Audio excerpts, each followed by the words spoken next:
in different tutorials. So that'll be a great place for you guys to ask more questions about those. All right, but if they don't get addressed, feel free to say, you promised and it never happened. That's fine. So, all right. So with that, I'll let you guys figure out where everything is. I agree with Adina.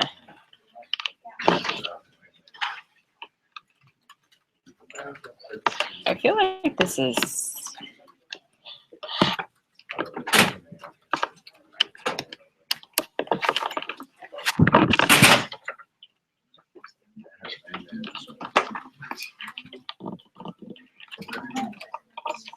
Is the projector on? I'm not sure. It's like a red light. It's on standby.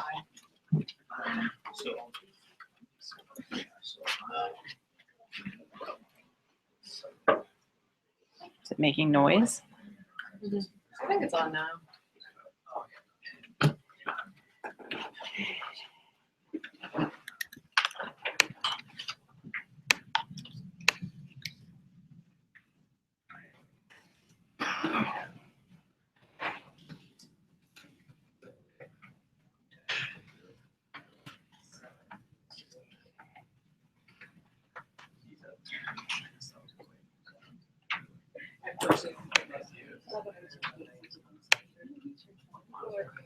No signal?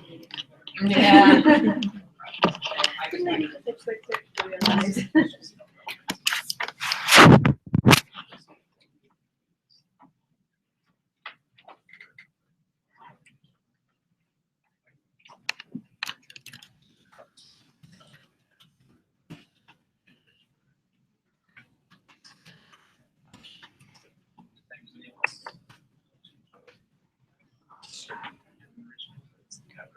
Okay.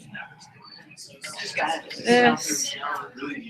Hope it's okay. I'm going today. I'll take 2 undergrads. Work on another project this week while you're gone. We've lost a couple.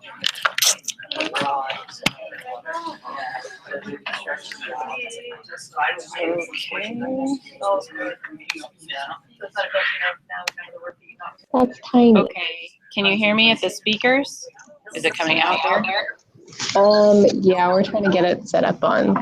What is that thing? On the computer. Hi, Tracy. So I have join. It's also tiny. I don't know what it is. Oh, it's zoomed out for some reason. Oh, okay. Well, now. You. Yeah, because I'm the one talking. So.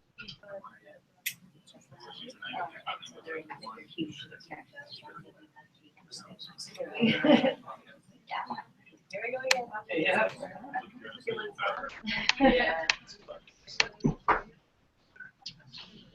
I just stay in my pocket. Yeah. So I can go back to the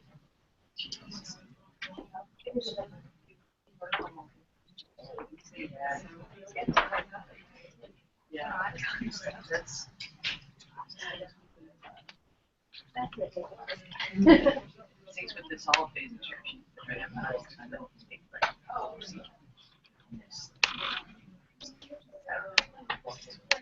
Yeah. Okay. That's why I'm kind of scared. Yeah, and our HBO. Pretty good.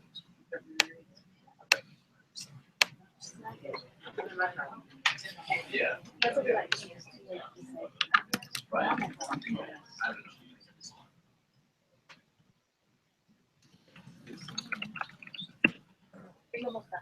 Okay. Yeah, we have the last instruction. We have the last or next last random. Hello, hello, hello. You can't hear this through the speakers, right? We had the last instruction. Random.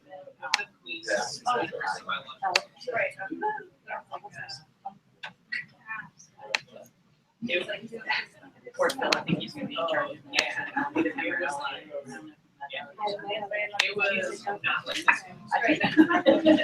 Okay. So they can hear me, and can you hear me now? It might just be there, but you can't hear the microphone still. It's not from the speakers. Someone turn the speaker volume down? Let's check that.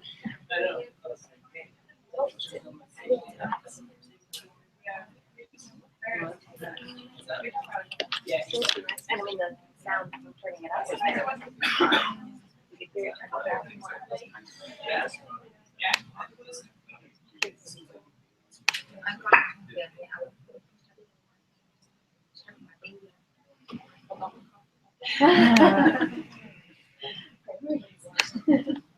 Ah, there. Now it should be okay, yes. All right. Everyone can hear me. Seems like Notre Dame can hear me. You can't hear me now? Any better? Any better? How's that? Good? Oh, I can hear it without it. Don't look at me. Hello. Okay. I think that will do the trick. So, oh, that's really loud. Okay. So this is my favorite part, is the command line.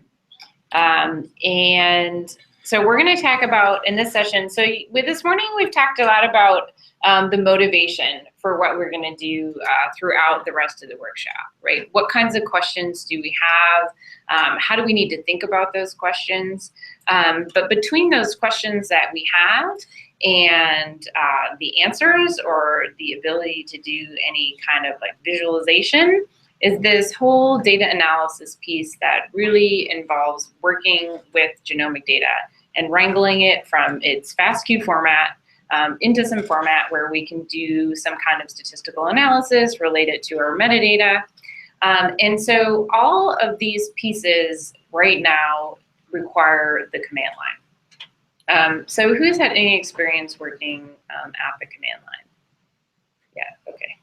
Right, so if you sort of started on the pathway to bioinformatics, you've kind of had to run up against the command line.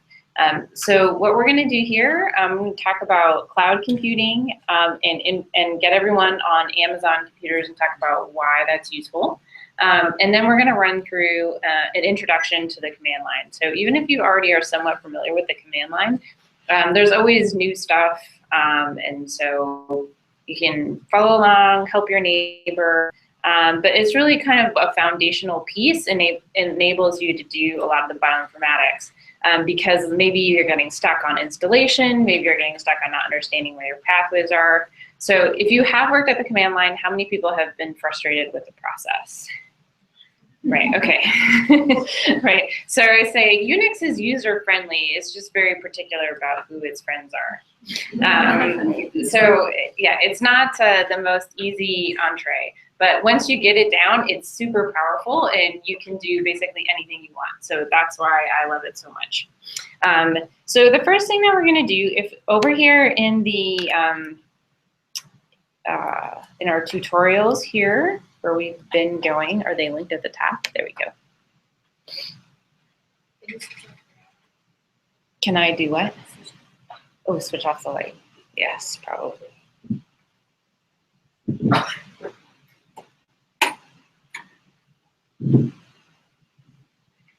Okay, so if you come to this section, we're going to click on Introduction to the Shell and Cloud Computing. And so we're going to go through getting on these Amazon instances. I'm going to ask you to type a set of commands that might not make a lot of sense, but we'll come back to them. And then we'll use the command line.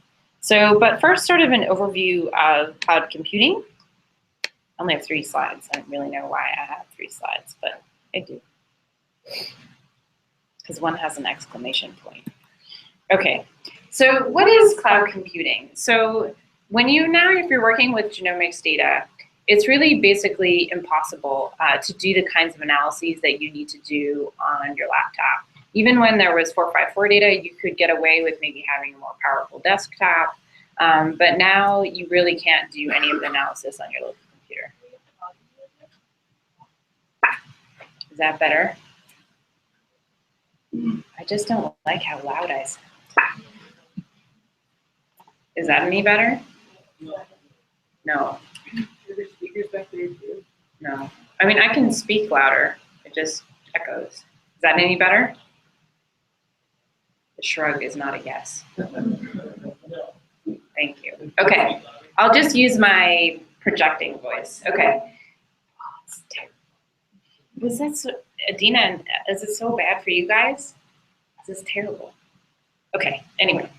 Cloud computing, so what cloud computing is really just computers that aren't your laptop.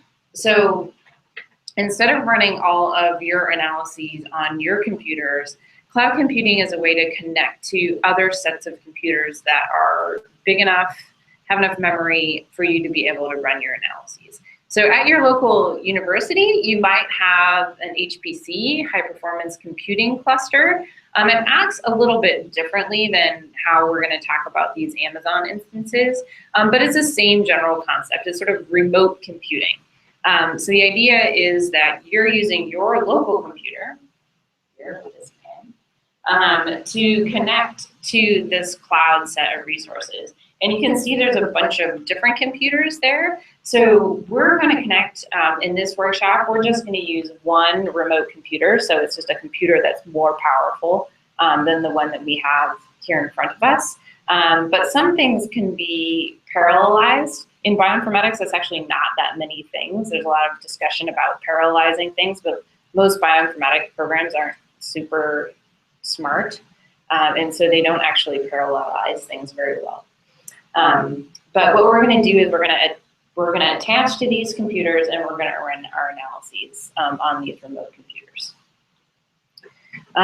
One thing that you might or might not notice in the picture, so these are all, they're representing sort of the processing, the idea of like how quickly you can run something, how much memory you have, and of course another component to the computer is data storage.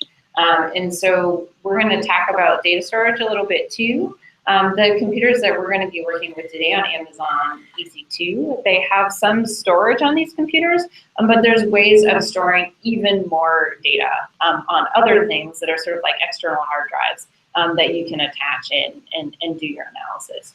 And one of the biggest challenges probably that you're going to face in working with your data is that you have so much of it and you don't necessarily know where to store it, or if you are going to work with it, how you're going to work with it. Because if you just have it on a hard drive that attaches to your computer, you can't work with it very effectively. So we're going to talk a little bit about transferring data to Amazon, but as we go out throughout the workshop, you can talk to us too about if you want recommendations for sort of where to put your data, how to handle these kinds of data that you're getting back from sequencing centers. So why use cloud computing? There aren't any upfront costs. You don't have to buy any hardware. So you definitely don't want to get into the hardware game, is what I say. Because once you buy it, it automatically devalues. You also have to take care of it. And I see Danielle smiling over there. She sits right next to the HPC at Michigan State and has a full-time sysadmin to handle the computers that her organization uses. It's actually pretty significant upkeep if you own your own hardware. You can pay as you go, so you don't have to pay upfront again, so you just pay for what you use. And you can select the resources that you need every time. So if it changes, if sometimes you need a lot of memory, sometimes you need a lot of processing, you can change what it is you get. And overall, it doesn't make your computer sad, so that's important to keep your computer happy. And so one of the downsides is it does cost money. So here we actually won't use that much compute, but you can sort of rack up expenses when you're doing analyses, but you really don't have another option. So one of the problems with grants right now is that there is a lot of money that goes into generating the data and not significant enough resources allocated to analyzing the data. It costs money to analyze data. That is just the way that it is, because the computers are not free unless you're at a place with free compute. Okay, enough of slides, let's do stuff. Okay, so in in this thing here, there's a link that says getting started with Amazon EC2. Yes. That's because I'm not sharing my screen. They're just saying.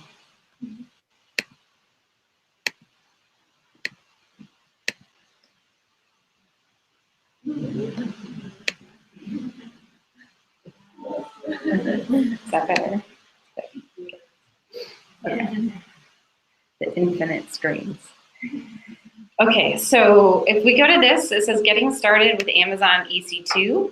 And here it's going to whack through this whole instance. So Amazon EC2 instances are a little bit strange to set up.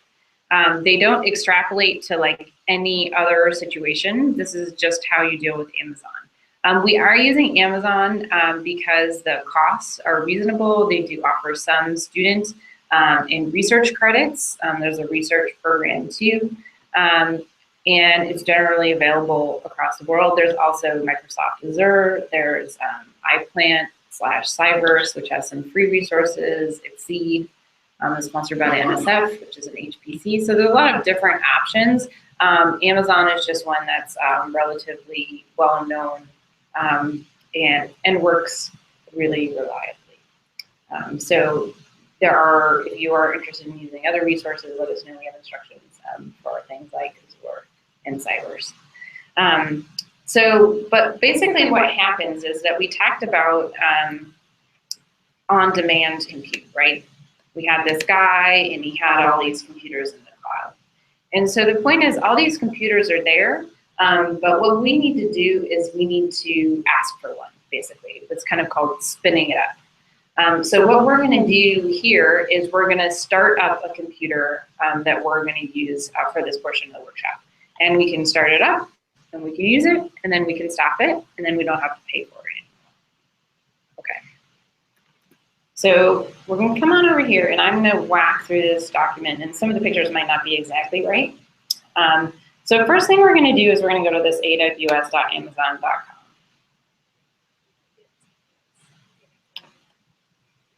If you go to the tutorials page, you might need to reload it. If you go here to the 1 o'clock session, tutorial, introduction to the shell and cloud computing with EC2. And then it says getting started with Amazon EC2 on that link. I can put it in the etherpad too.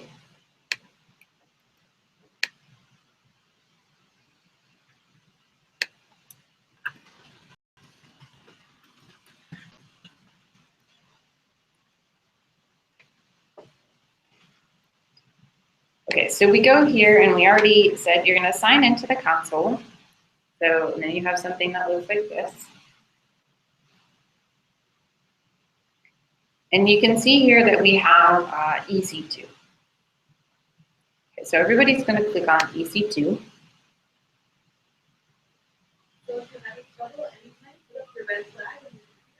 Yeah, can I turn the lights on at the front so the TAs can see? Okay.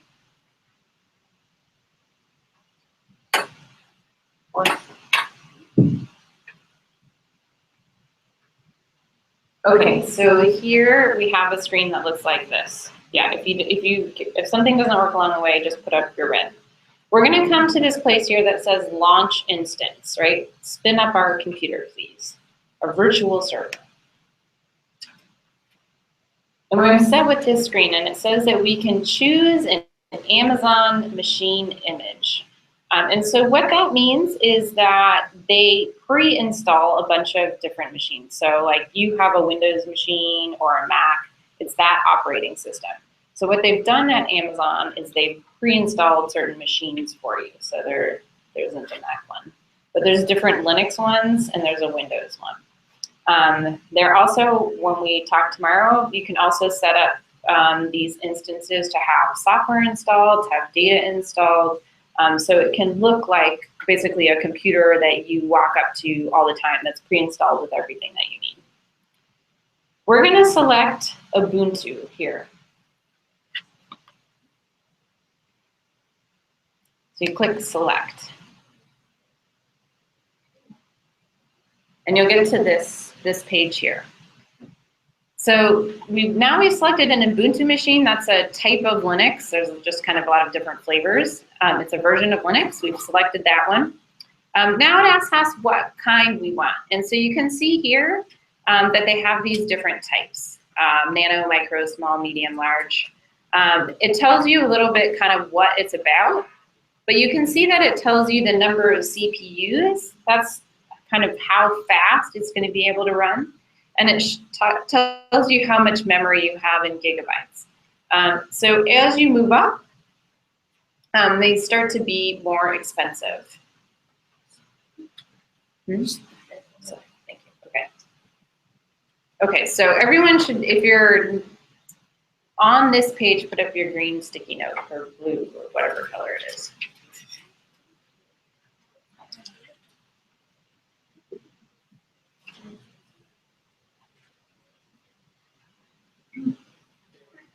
What's the V stand for? The virtual, yeah.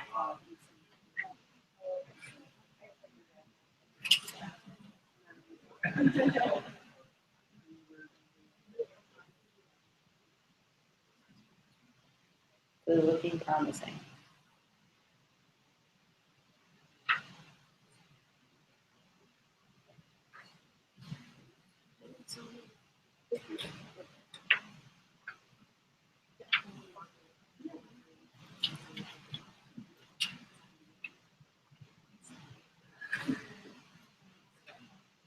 Okay, so for today we're going to pick, in the instructions it says to pick the large. We aren't doing anything too computationally intense today. We're going to pick the micro. That's going to be free. We're not going to use any money. You would not pick the micro if you were doing an actual analysis, but everything will seem the same. Okay, so you can see here that it's selected, and we're going to click this button here that says Review and Launch. Okay. So then it gives us this warning about your instance's security. This is okay. We're going to be using this just for a short period of time. We don't have any of our data on here.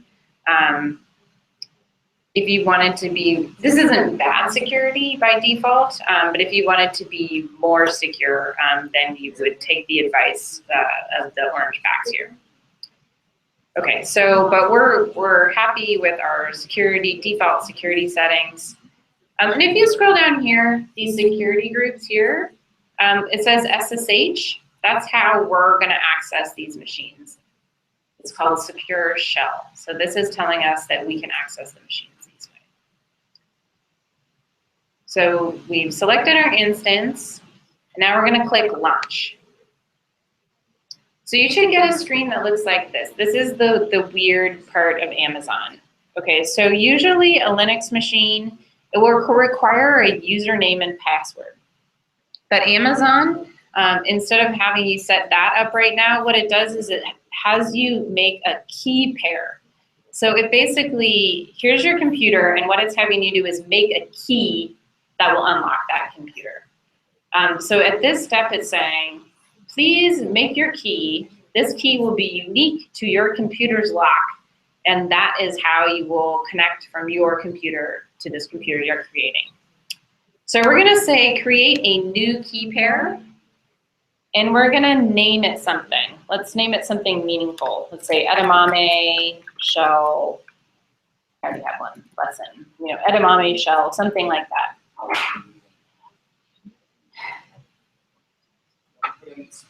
Don't put any spaces. So you see, yeah, thank you, Jackson. So I put dashes in.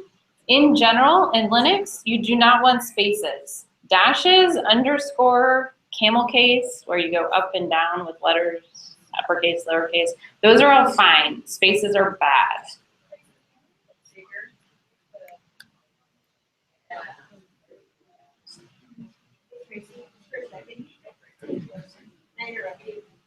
Some people are just, I think they do a little behind it.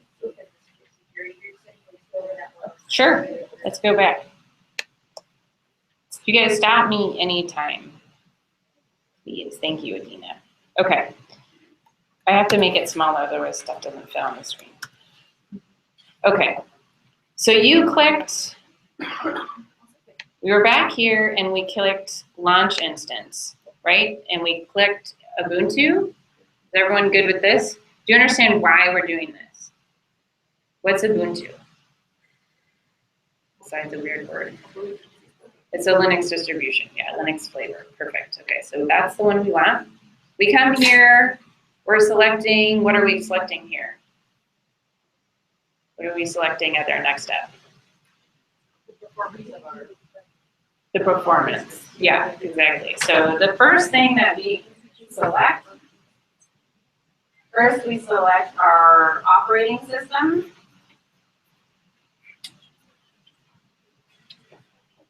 Or basically we're selecting things that are installed in it. Then we're going to select performance.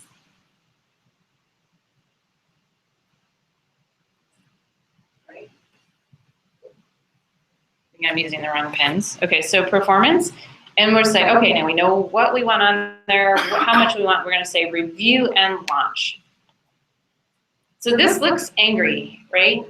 Like this looks like a warning because it is a warning. What I'm telling you to do is ignore it.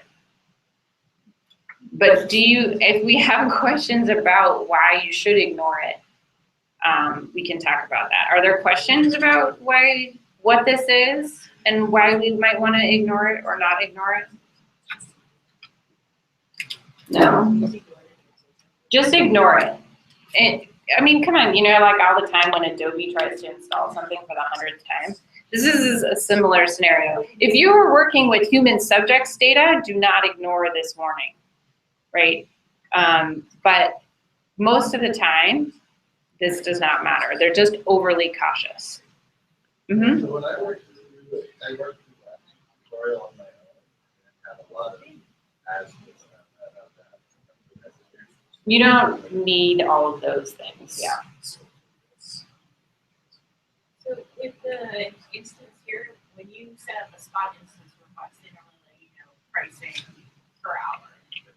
In this case, when you're launching an instance without doing that type of request, how do you know the pricing?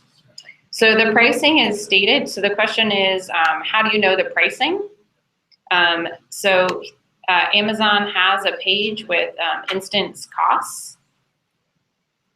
So it talks about, for these different instances, the rates per hour.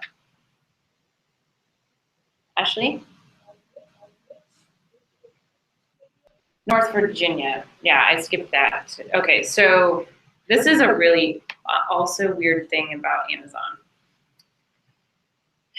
So if you see at the top here, I'm in the north. If you click on that button, there's different regions. And it matters what region you start your instance in. And in particular, certain AMIs, certain computers only exist in certain regions. So I think the Chime one's in North Virginia, right? Yeah. Yeah. So you're gonna wanna be in North Virginia. There's this song about West Virginia. Maybe we need to. I'm from Northern Virginia. Okay, so it's a country road. Okay, anyway, yeah, I can't. So just think of the song West Virginia, but then think North Virginia. So you want to, a lot of stuff is just strangely in this region. And there are real meaningful things to it that have to do with hardware and how hardware is linked together. But it seems like they could make that a little less annoying.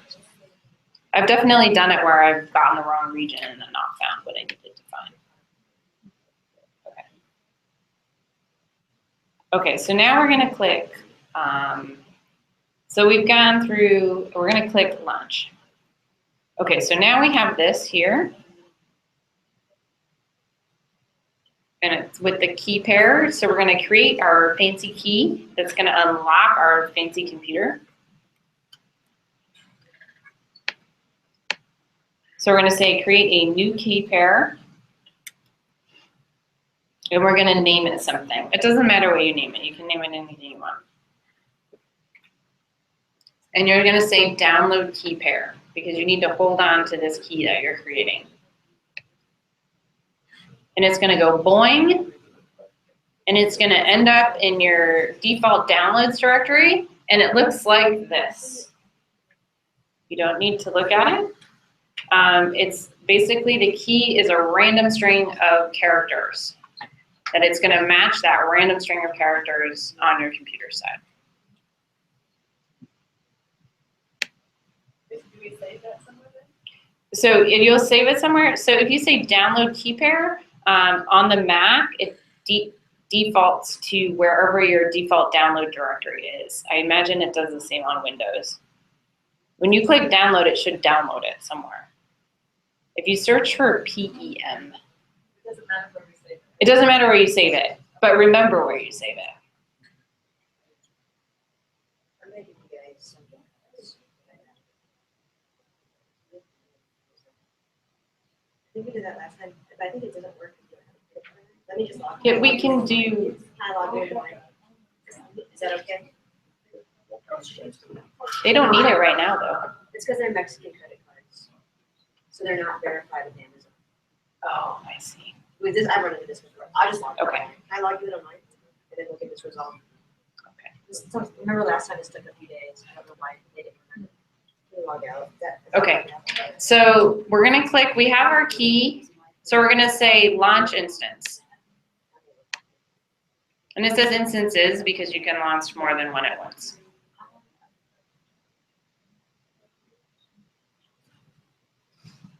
So here it says get notified of estimated charges, get billing alerts when they exceed a certain amount so that you can keep an eye on your accounts.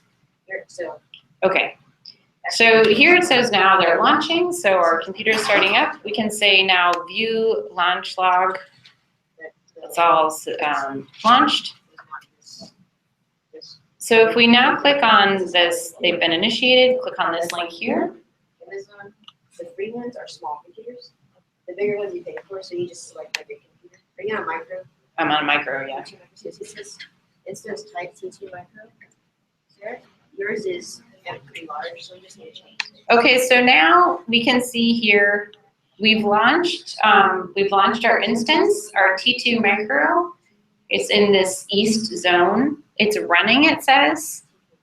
This isn't as important. And then it has this thing here, public DNS. You can see it here. You can also see it here.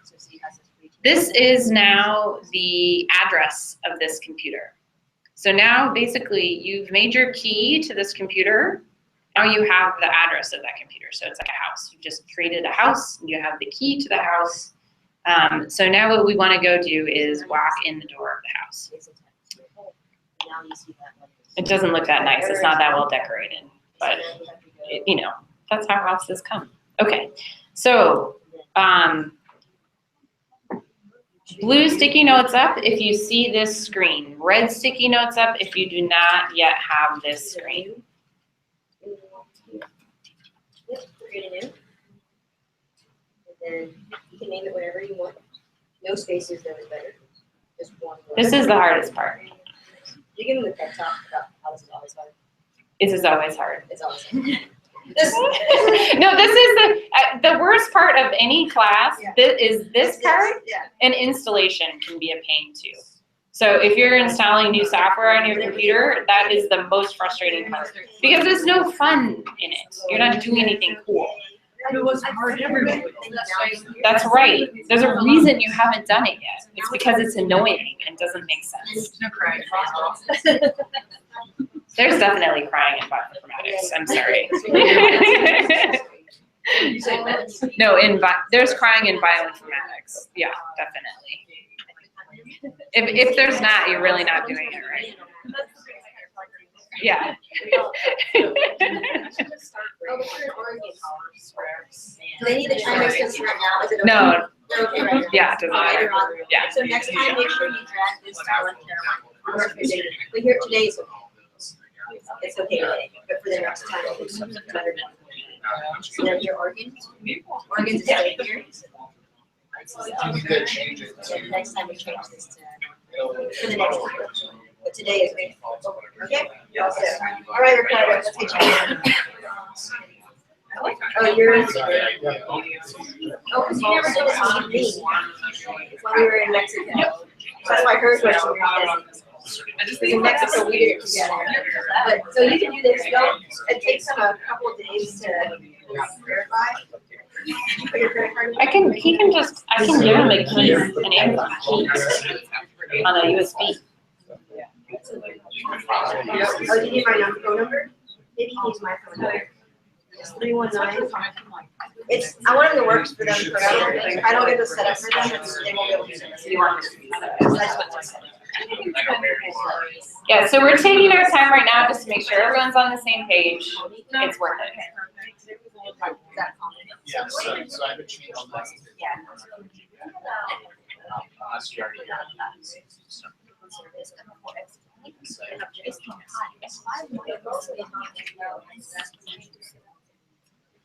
So we're just kind of logging into,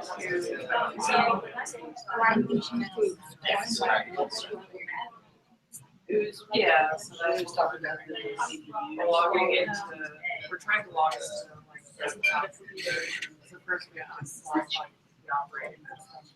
How long did they say it would take? And then, I think, when the where so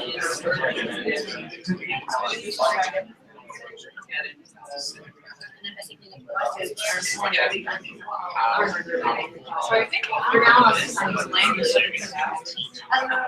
Yeah, the next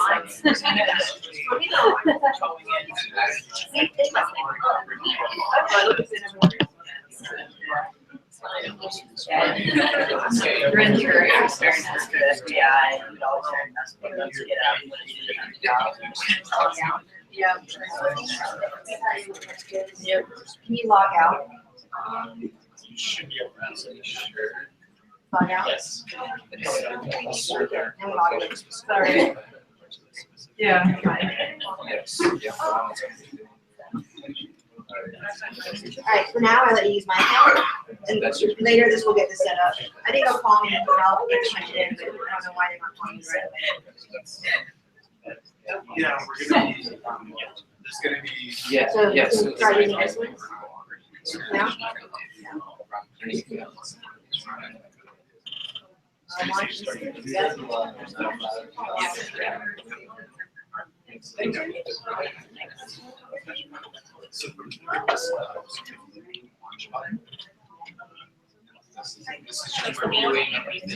T2 micro. Oh, and then you're in North Virginia, so this is okay. So that looks good.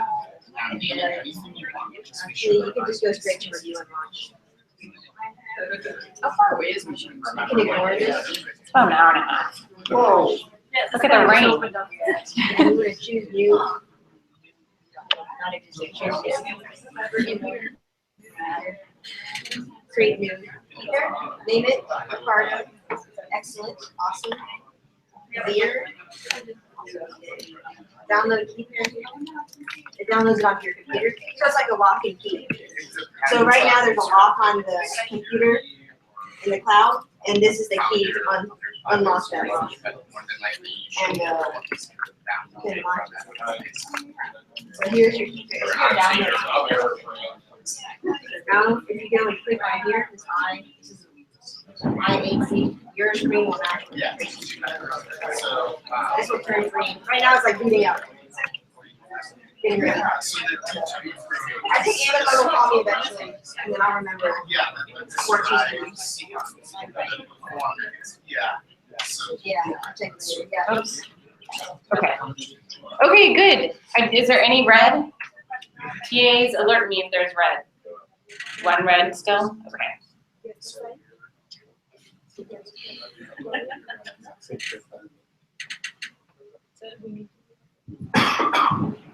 I don't know, the IT guy told me to unplug the microphone if there was a thunderstorm. I don't know what that announcement is. Everyone's on.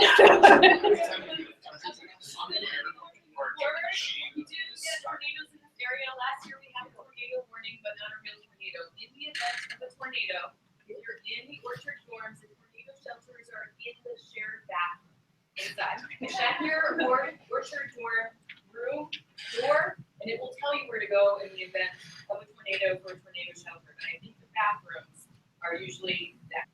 If you're staying in one of the cabins here or in the carriage house, the basement of the carriage house, not this classroom, but the building immediately next, is a tornado shelter.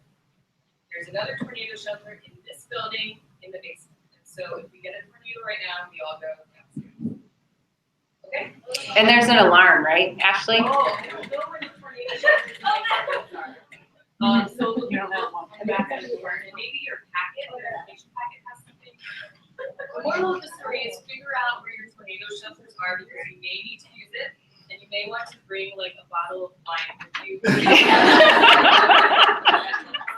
I don't know what the alcohol policy is in tornado shelters. So it's not covered.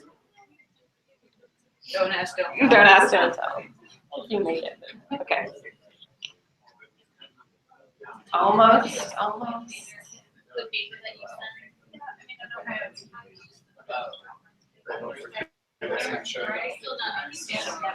And we're gonna make you do this multiple times. So be really excited about it. By the end, you'll just be like such a pro. You'll be like teaching everyone how to start Amazon instances.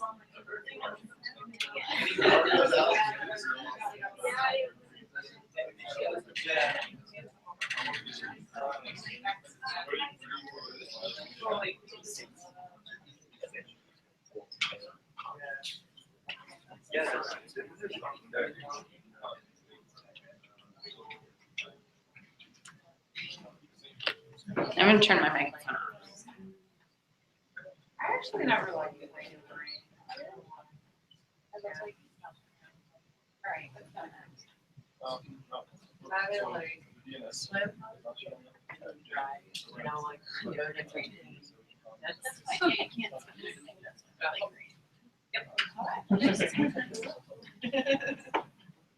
Okay, something that came up is that rather than the public DNS coming up, an IP address came up. You can still attach to that IP address rather than this, I think. I don't know why yours specifically is doing that. Maybe some different security settings or something. Okay, so great. We all have shiny, fancy computers waiting for us. They're not that fancy because they're micro, but they're still nice. Okay, so now we have our instance. So what we're going to do, if you're following here, I'm going to go through, now we're going to log onto our computers. I'm going to go through the Mac because I have a Mac. There's a section here that says logging into the cloud Windows version. So for Windows people, you guys installed MOBA Extern. You're going to start MOBA Extern and start a session. Okay. And you can follow those directions. You're going to fill in the session settings in a very similar way that we're going to do here on the Mac. Okay. So that's very tiny. What we're going to do is we are going to, on the Mac, open the terminal. So the terminal Macs are actually Unix under the hood, and so the OS X. So they have the terminal already installed. So if you go to Applications, Utilities, here it is, Terminal. I'll make this bigger. Or not. Okay, so if you go to Applications, Utilities, Terminal. You double click on Terminal, and it brings up your terminal. I have just a couple windows of it.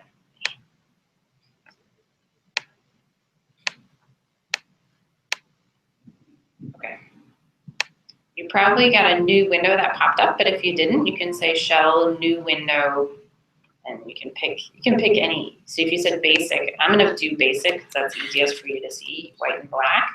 But you can pick all kinds. So like if you do like Homebrew, you feel like The Matrix, you know. I actually like the yellow one. It's like, anyway, lots of colorful choices. Okay, so we're gonna go to the command line. And the first thing that we're going to do is we are going to use a command called SSH, and that's secure shell, and that's how we're going to connect to the computer. Oh, sorry. The first thing that we're going to do, so that key that we got, it downloads in a default way. We need to change what's called the permissions of that file. So by default, it lets us, the people who generated it, have access to it, but Amazon needs access to it. So we need to tell Amazon that it's okay for it to access this key. And so what that's called is you're going to change the permissions or change the mode. And this is actually something that will happen in bioinformatics programs too. Sometimes it'll say you don't have permission to do something. Sometimes that's related to the permissions here, this change mode. So we're going to kind of just follow what it says, but that's the general rationale. So what we're going to do, and Windows I don't think has to do this. Are any of our TAs Windows users? It's always Siobhan. Where's Siobhan? Okay, well, it's fine. I don't think you need to do this on Windows. Okay, so what we're going to do is we're going to type chmod, which stands for change mode. And OG, that has to do with the users. And we're going to say minus RWX. And this stands for read, write, and execute. So what it's saying is give owner and guest, actually read, write, and access and execute permission to this file. Now we're going to need to tell it where the file is. So mine downloaded to downloads, Mac, that's the default. So we're going to type tilde, which stands for our home directory, / downloads, and then edamame test. What did I call mine? Oh. I can check and see what I called it. Edamame shell lesson. Okay. Edamame shell lesson, like this. Okay. So that PEM, that's the key name file. It appended that .txt on there because it looked like a text file when it downloaded it. That's fine. You can leave it that way. So yours should look something like this. Change mode OG minus RWX, and then the tilde, which means like this is your home directory, / whatever folder it's in, and then the name of the file. And you should hit enter and nothing should happen. Because what it did is it changed the file. If something did happen, it was probably an error. So if you got an error on this, put up a red sticky note. They go that way. I don't call them correctly / and /. What do you think? Do you think this is leaning backwards? I think that's a /, but you think so? See, I know, I can't. I'm good with the greater than, less than sign. I never call these the right thing. You don't have to have the TXT extension. If it's not there, don't worry about it. If it is there, it's fine too. Either way.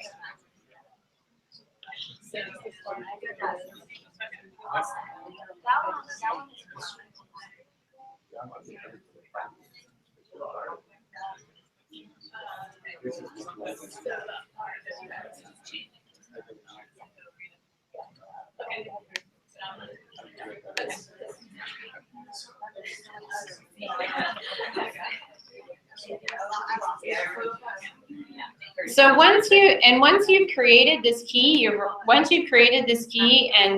done the change of permissions, the next time you launch an instance, you can say choose an existing key pair, and you can select the one you just used. So you don't have to go through this permissions thing again, download permissions thing again. You can use the key you already made. The key you made, you just have to make sure you create the lock on any new house you make. So the new house would be the different regions. You'd have to have a new key for each if you wanted to log to a different region. Yeah, it doesn't matter. The key can go to any region. You just have to have that key. So you can create locks for that key on any new instance that you start. It's not region specific. It just wants you to have a key. So sometimes people make multiple keys because maybe you have different permissions, or a different set of people with access. They don't really want you to share your keys in general, but sometimes people do. So the size of the CPU doesn't, can you use the same key? You can use the same key. Yeah, all you need to do is set the lock on the door, right? It can be any size house. You just have to tell it, when you go in, say, use this lock on the door, basically.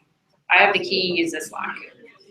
So from now on, we won't have to do this step of downloading and changing permissions on the key.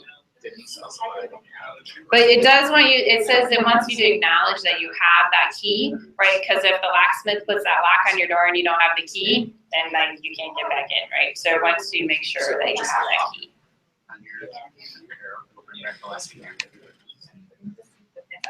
Yeah, so you're not gonna be able to click it.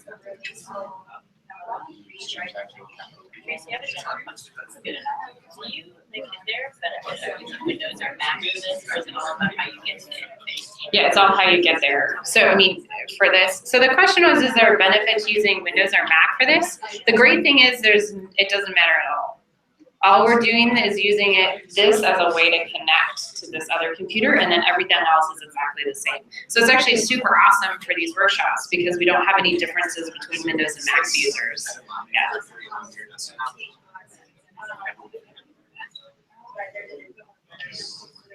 So go back to your, sorry, go to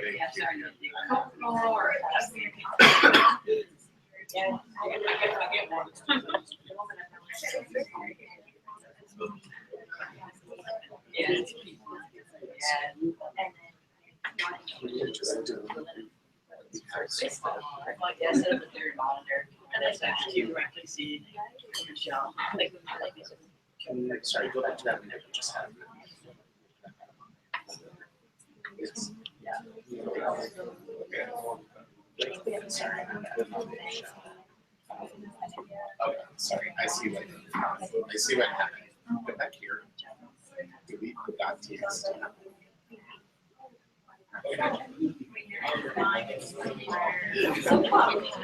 So she did, so Tracy downloaded the file, added that .txt to the name of it. When you downloaded it, it didn't add that. Yeah, I don't know how it decides that it wants to do that. So you got it all set. If you get through this, it really is the hardest part. I almost skipped it. I know, I feel like. Don't dare not Yeah. ACL. One really good one to Okay. I mean, for a long time, it was just hard to 3, 4, 5.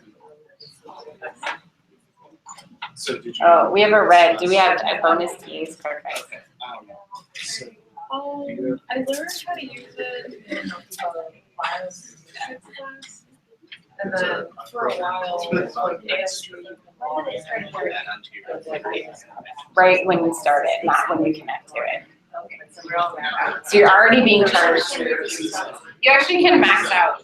You only get a certain number of free hours, actually. I think it's 750. But you can't do any meaningful computation with the micro anyway, so. So it's pretty cheap though. Yeah, it's cheap.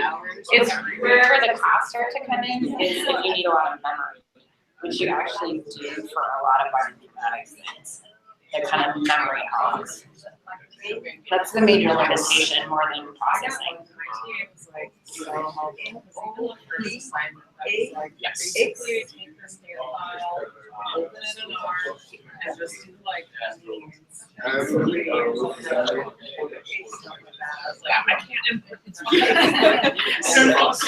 Command plus. But she was really, really cool. Perhaps I wouldn't even notice this. Yeah. I don't know. You guys remember how hard this was the first time? Yeah. And now you're like, oh, I'm so cool. Once this is done. I remember how hard you thought it was. Yeah, I think now's the time for the testimonials from the people who thought it was awful the first time and now are like, you need to give your testimony. 2 days left, Which one was that? It'll be like, this is like level 3. Yes. And I know how to copy and paste, scroll them back now. Oh my gosh, you did not even Mac, you're a mess, a hot mess. I want to throw the computer. So do you know where you, that key file, do you know where you downloaded it? They're like, yeah. Yeah, I made that mistake. Like multiple fingers spliced. Yeah. Kind of figured it I out. read like the first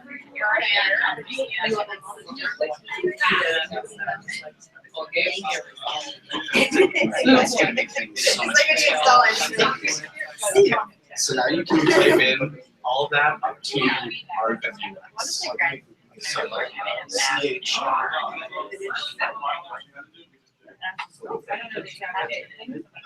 And now it should be in your program.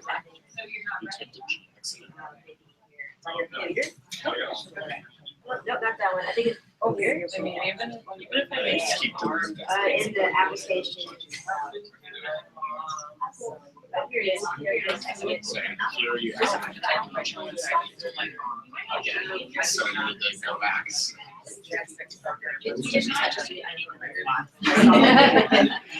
You're out of Just here. slow that time. Starting with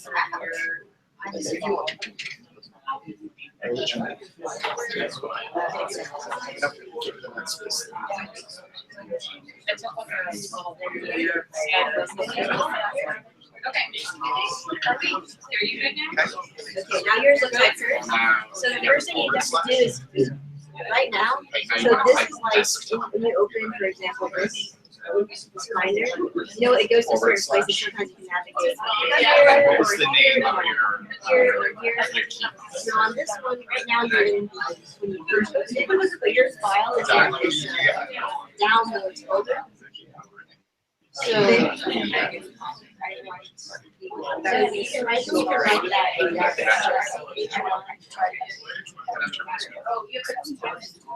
it's hard to The only thing I can think of is like maybe if you go to like Code Academy, they have like. Copy is fine, except there's a slight difference.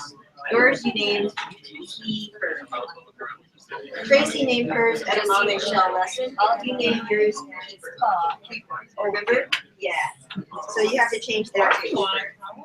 Use some like I used all the obvious names already. And then no shell. I'm sure like once we run The through dot the .pm, dot P1. Well,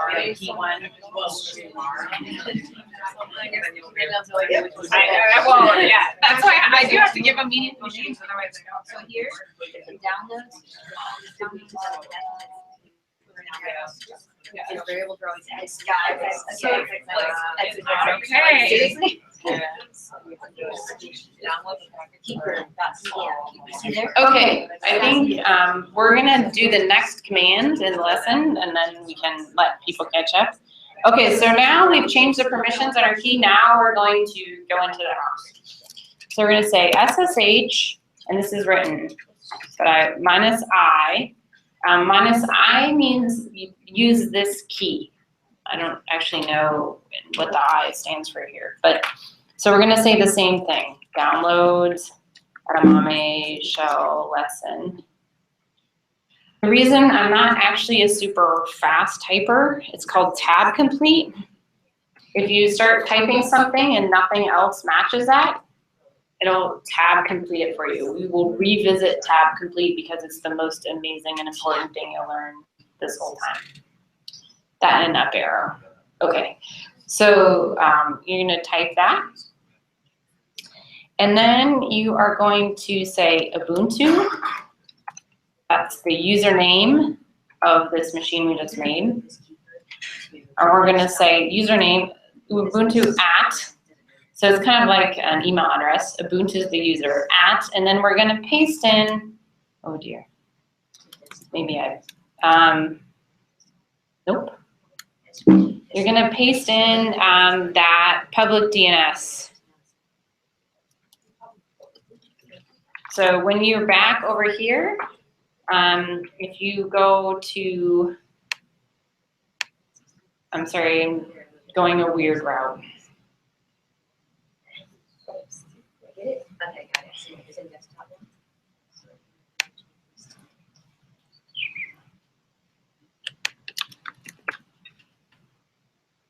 Don't do what I'm doing. You just have to get to your EC2. I just messed myself up.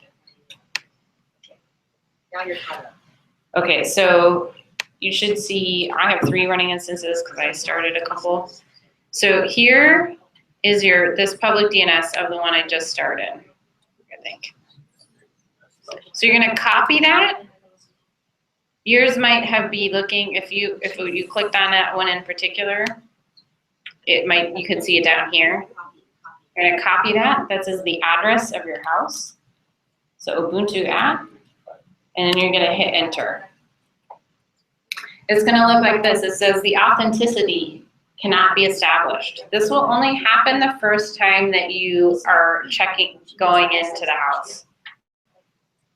It just says, yeah, is this really a house that you are meaning to go to, basically? And so you will type, yes, this is where I want to go. It says it permanently added it. So now, here I am. Now I'm on my computer. I'm in my new Ubuntu IP 172.30-1-117 house. Danielle, does yours work with the IP address? Yeah. Excellent. Tracy, can you go back to the last screen though? So that they can see the application command. So this command here. So now, so this file is like the computer has a lock on it. This file is the key. So the next thing is to tell the computer And this is written in that document too. If cloud computer has this file. So that command to tell it to talk, to say first, say talk, Secure shell. Secure shell. It's got it's talk. And then the next thing you have to say is the next thing is here is the key. So this means the key is, but it's hyphen, but it's in Spanish. It's the one line.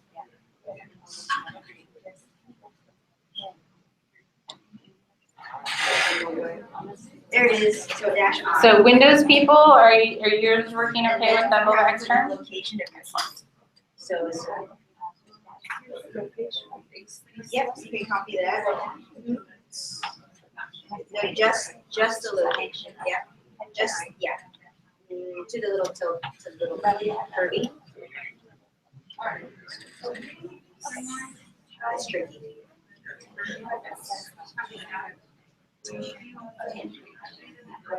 Yeah, I get. Yep, copy. Yeah, copy here.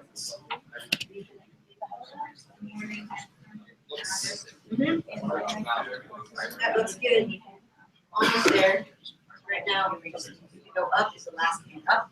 So you see, up is the last. Go back to history. Down goes forward. So up. So and the next thing to make it look like hers. Oh, I can exit again. To make it look like hers, you see she has the same address as you, but she has something different. It's the user at Ubuntu app. Yeah.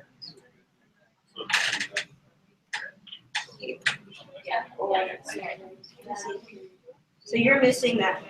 You have SSH. You have very similar things. SSH dash on top, and then here's my key, and then my. Yeah, that's dash I and there. That looks good. And then the only thing you're missing is this Ubuntu app. So yeah, you can just type and so it's right here. Yeah, you just type it right there.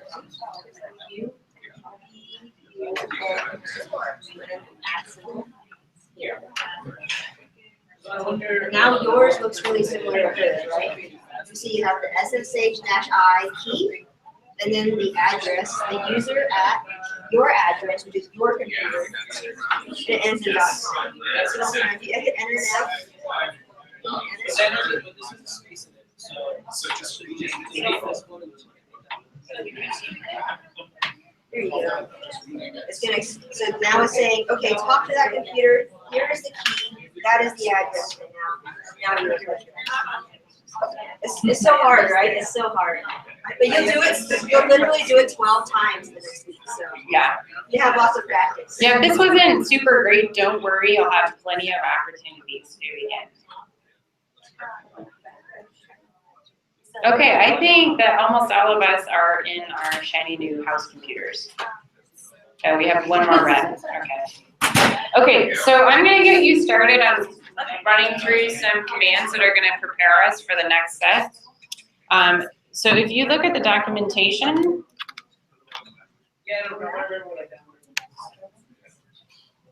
I'll put them in the Etherpad too. So if you look at this page, so if you're on the course schedule, Introduction to the Shell, if you click on that, then you're set here and you're gonna run all of these commands. We're gonna run them one at a time, but you can copy and paste them from here. You can copy and paste them from here into your terminal. And I'll tell you what they are. When you show these screens, is there any way you can like make text on Windows larger so that you see that? Yeah, and they're also in the documents. So especially when there's a lot of ones, I know it's hard to see, especially, and if I'm toggling back and forth between the terminal and the thing, it's hard to see too. So I know, I'm sorry. So do remind me if things aren't big enough. Okay, so these are I'm gonna put these commands also into the Etherpad, if that's where you're looking instead. And I'm gonna tell you,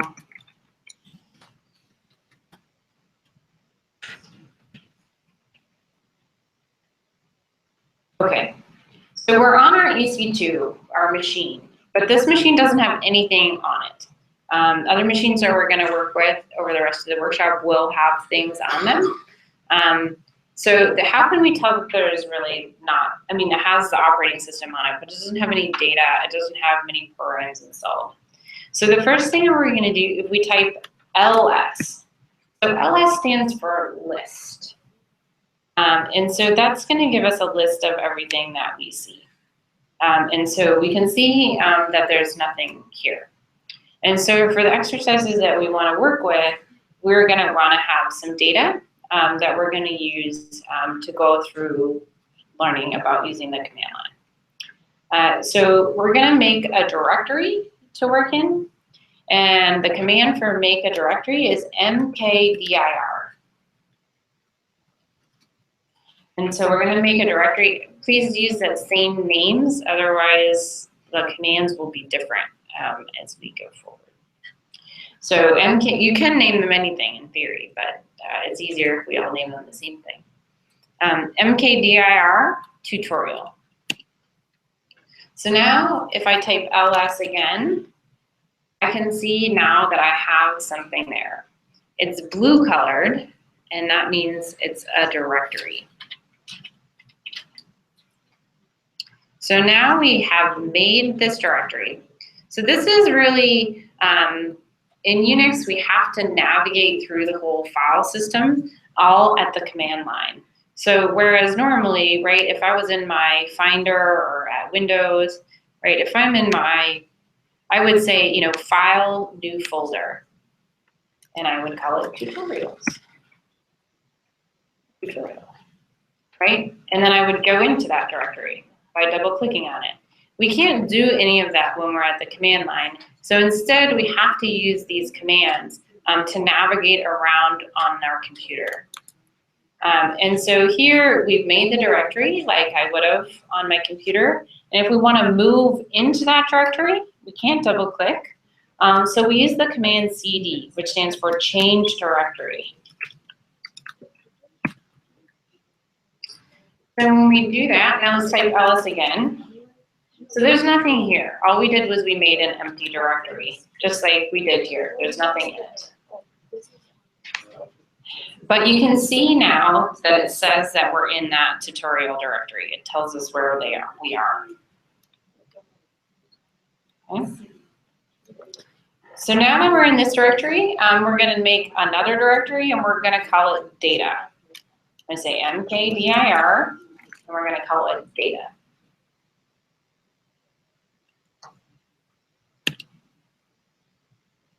So now if we type ls, what do we expect to see? Data, exactly. So it's the same thing as in my tutorial directory on my computer. I would say file, new folder, data.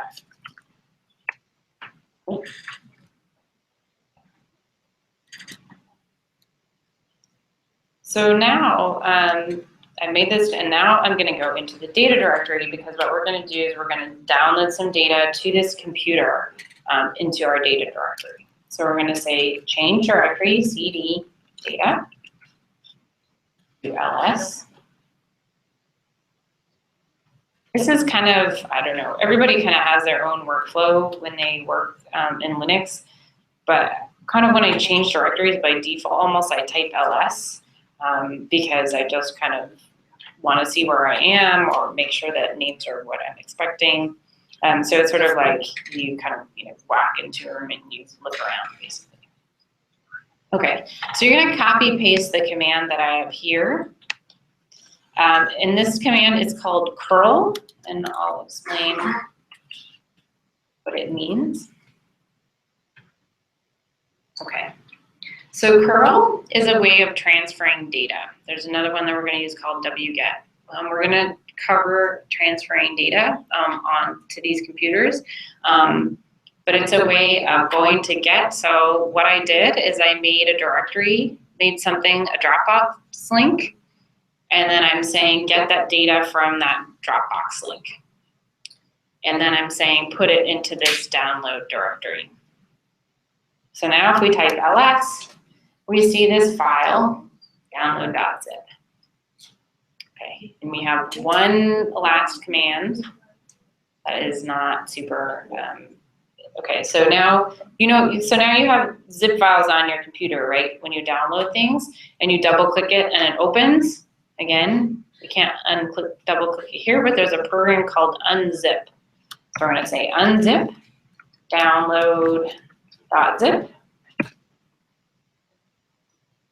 Oh, okay, great, good. Okay, so I said that and it said that didn't work. So remember I said that this computer didn't have that much on it. It doesn't have this program installed. But the way that we install it is by doing exactly what it tells us to do. Strangely, this is a ridiculously helpful error message.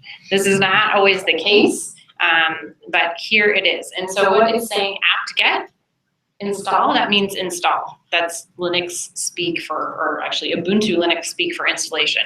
So you can copy that. I'm going to put that here, actually in our little queue. So you will definitely be seeing a lot of error messages. So the real skill, more than knowing the commands, is knowing what to do with the error messages. Sometimes they make sense and you can do what they say, but sometimes you just copy them and you paste them in and you Google them. And then you see what other people said about them. Because I can guarantee you, if you are seeing an error message, someone else has seen it before you. So there will be some help. Okay, so now what it's done is it's installed that unzip program. We type ls, that file is still there. Now let's try that unzip command again. We could type it again, unzip download.zip, or I could use the up arrow. Try hitting the up arrow. What's that up arrow doing? Is scrolling through all of your previous commands, right? This is really useful when you've done something like we just have, where you've run a command and then you had to kind of back up and now you want to run the command again. Don't want to run curl again. So I'm going to run the command unzip download.zip. And now let's type ls. Now we have all this data here for us to play with. It only took us an hour and a half. Just like that. Can you go back to your apt-get? I can go back to my apt-get, yes. So we tried to unzip download.zip and it said, you can't do that, that program's not installed. Use this command. and it suggested this command, sudo. Sudo actually stands for do as super user. So that means be all powerful and do this installation. I may have to digress into a comic. Okay, we probably will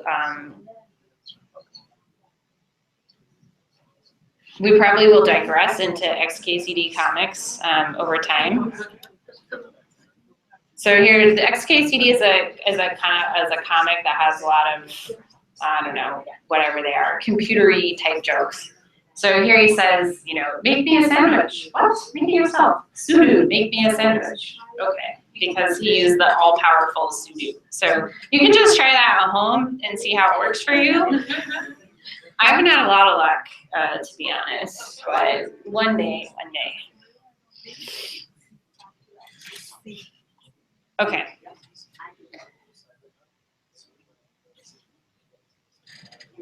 Okay, so I think maybe what we will do is now that we have all of our data and we're on our computers, I think we'll take a break. How long are our breaks? They're 15 minutes? Okay, so let's come back at like 5 after the 6:35 is what that's called. So come back at 2:35. And when you come back, what we're gonna do is we're gonna do more fun stuff at the command line. This part's super fun. You'll be really excited. I'm actually not really kidding. Well, I think it's fun. You will too, you're gonna love it. So when we come back, we're gonna go through, we're gonna work with this data, we're gonna get used to moving around in the directories, running commands, and this is gonna really be the foundation for everything that we're doing the rest of the workshop. So it's worth taking the time to feel comfortable with what's going on. Okay, break. So when you see like zip is a five, so on the is like space. So on the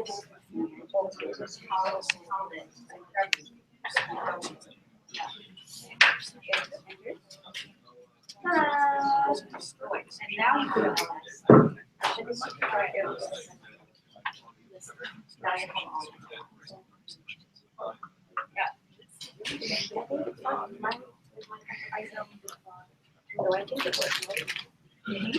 you are still in the so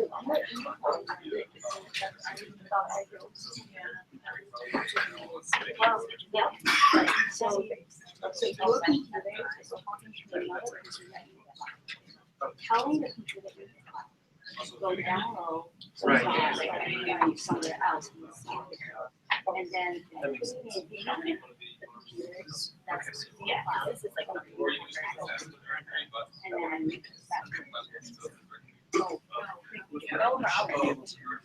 are they doing okay? Yeah, that's great.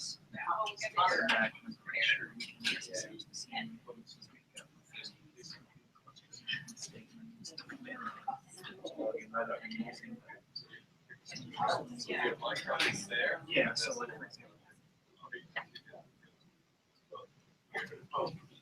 What's in, so my project that one of the things, so let's get ready. So now I'm just going to be frustrated with that. So I think we need to see it's like starting to in case we run out of this one. I think there's still you're in that one. Yeah. So we get this, you're gonna go. That's like for sure. Right. Yeah, so I think if it's not settled.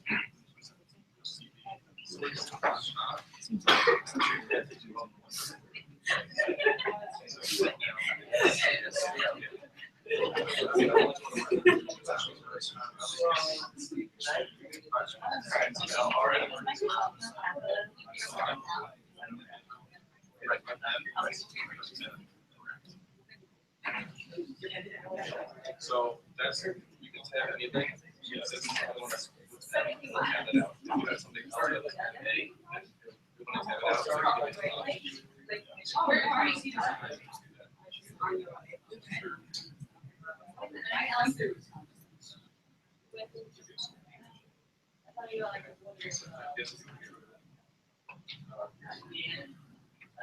Yeah, you can definitely.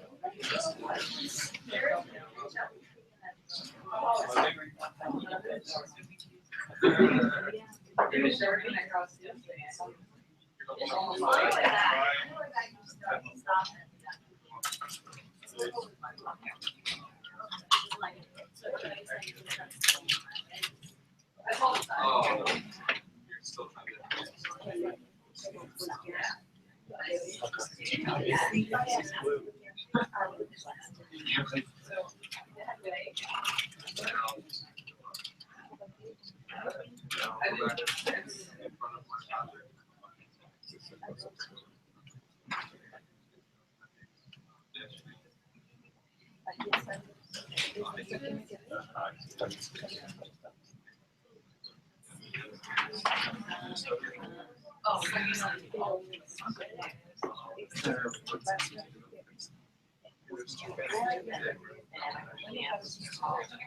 Like, smaller stage than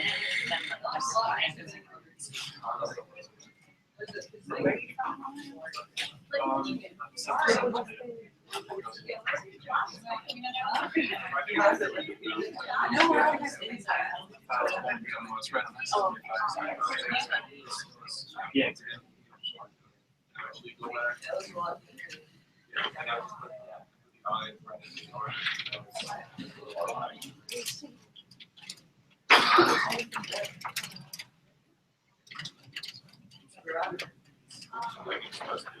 Yeah, I mean, I don't know how many miles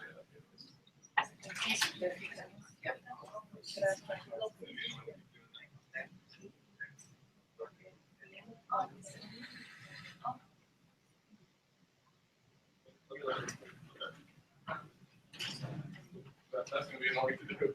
Yeah.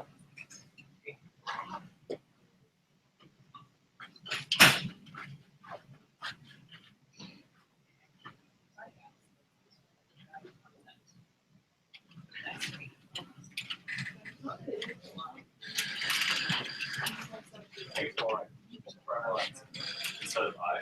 Yeah.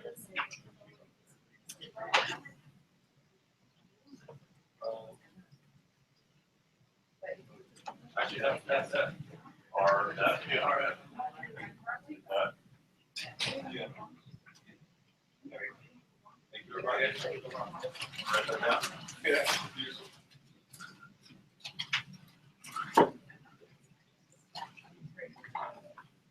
It's gone. There we go. You can theoretically get rid of everything. You can yeah.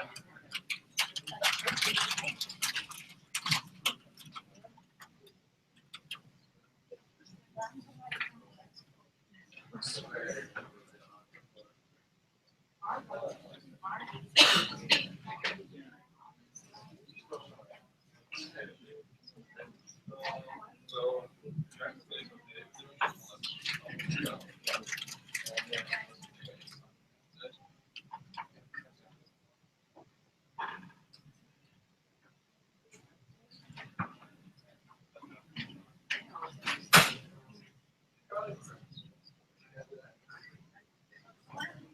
What's your email? 'Cause I found my code for this.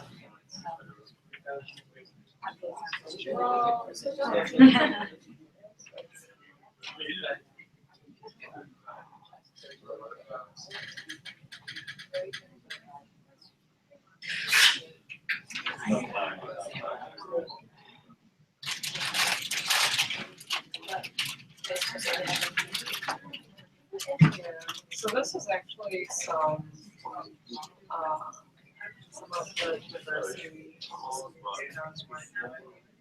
So it's like here are the libraries, distribution plots to plots. And it's like a bunch of functions that you can use to like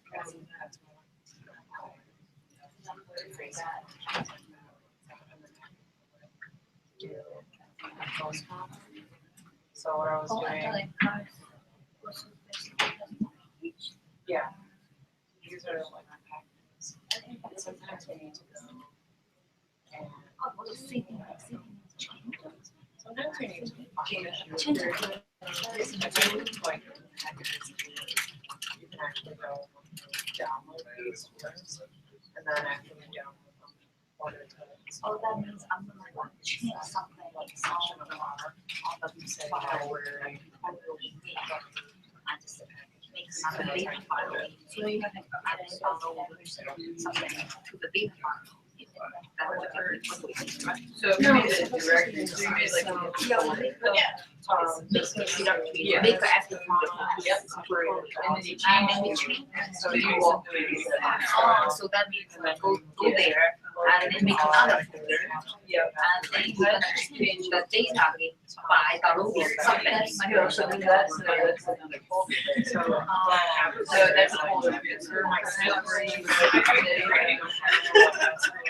He's like, what is this like? Big square.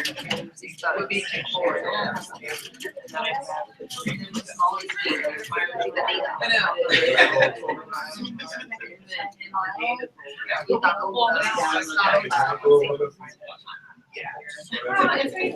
My desktop looks like this. So every time the CD tell us we change it, please. Yeah, we're gonna go to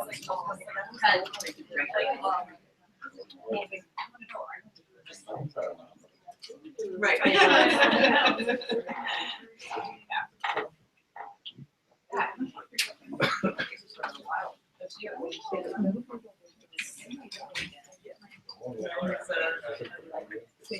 It's hard to tell.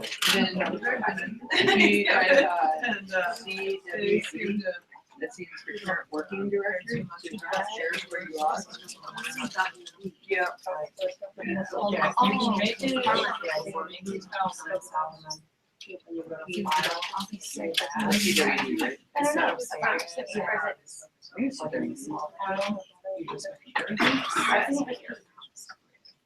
you have every information.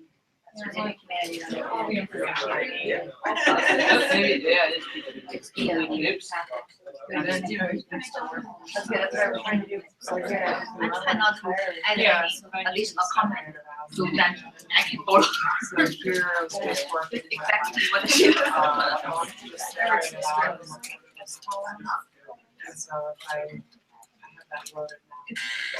Keep calling something, people are, so that's all, you know, actively use it. Yeah. Got the guys from SMBC. Saturday morning. Oh.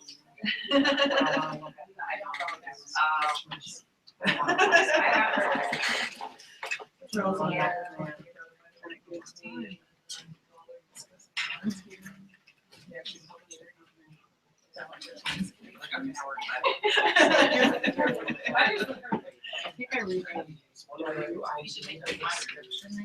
Yes.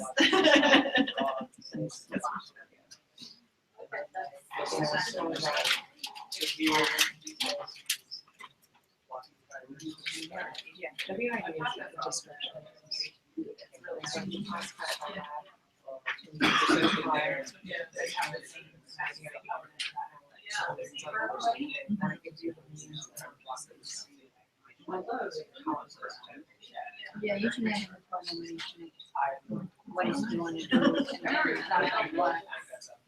And then how can you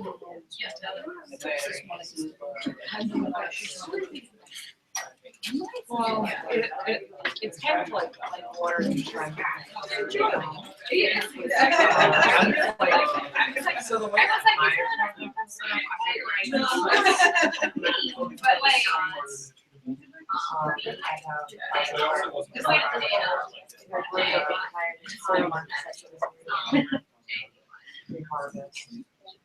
and then I just want to separate or not.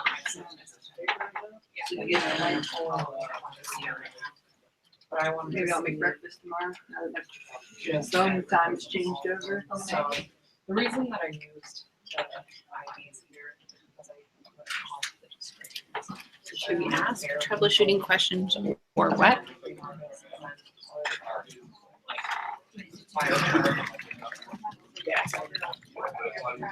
And then I think this is what you asked, like this thing was like,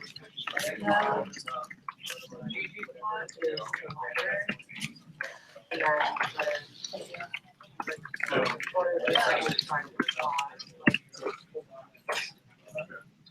what's the date? And then you tell it in this instance, what's on your X axis, what's on your Y axis. Oh, okay. It's gonna be a bar plot, so it's. Because you can do this, we just search it just like a scatter plot. And then add in the error bars. And then, like all of this stuff right here, I calculated it out. It's all WDM. Yeah, this is the mean, like, minus the standard error.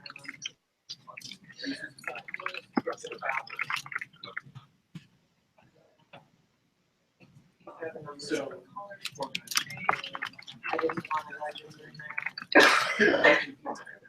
So, the range, the scale. So where does that I had it, so I had originally coded it when I was in that, I think I was statistics class, and since then I'm just kind of calculating this. And then anything I needed to add, like change anything, you can literally Google this. It's like Stack Overflow is good for me, or you can, like, it's like, I don't know, it's like an auto support kit, but they'll put on, they'll put that, so.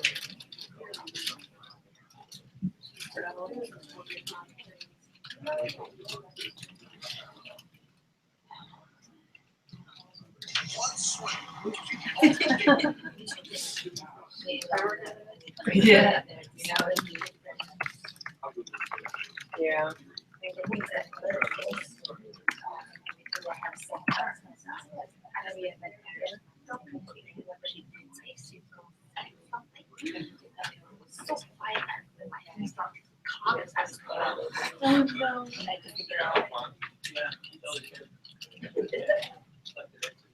I know. I did, yeah, I had to change the. I'm wondering if I'm gonna get it on my computer. They have the LB account, but it's just, I paid for just the orders. I don't know if I'm gonna get it when you're in Austin. We'll find out later. Surely if we have, Yeah. there's a carriage and then There's a room. and they have a, Okay. so somebody else might be able to televised.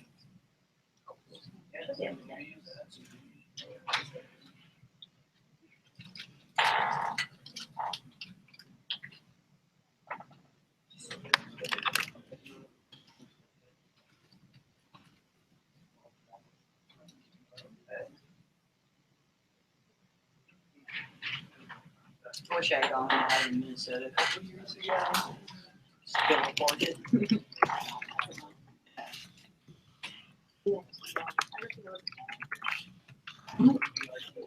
They had the same. Okay. But like, whenever we have a little. Yeah. But this is, Yeah. you know, half of the. That was fun. Yeah. We are happy. This R is and then this here is that way. This orders you around. Yeah. And then not have to worry about it. But think about it, you can say, the head is one of those types of eggs that I have. You know how it's coloring. So.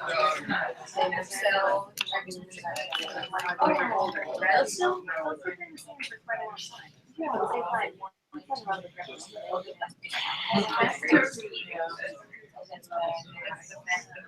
need to learn how to use But, you know, it was over the weekend.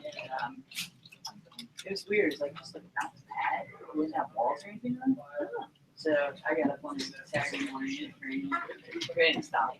I thought it was going to be something died. So I checked out. I said, we got the fourth down. And then you just get out there and you were basically.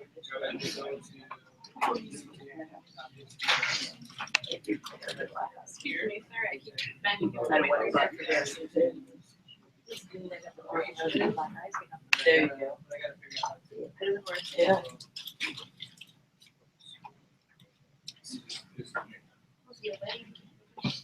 So what? Oh, good. Stressful. It's less than 2 months now. So. Yeah. Yeah. We got a lot ready. So we need to find flowers. Okay. Some TAs, there's a question from Notre Dame on the Etherpad. Can you help them?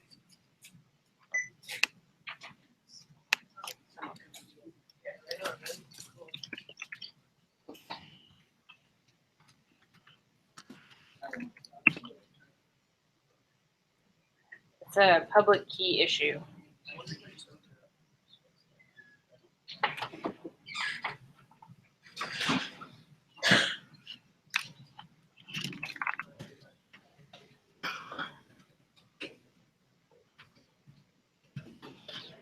Okay, good.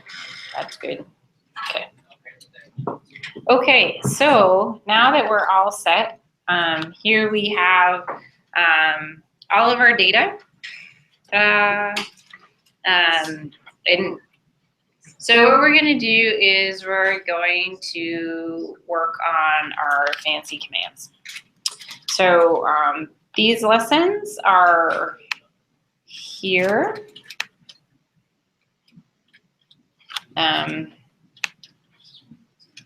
If you're on that page about the intro to the shell and cloud computing using the command line, you do not need to follow along. I just want to let you know that they're here in case that you are interested. Okay.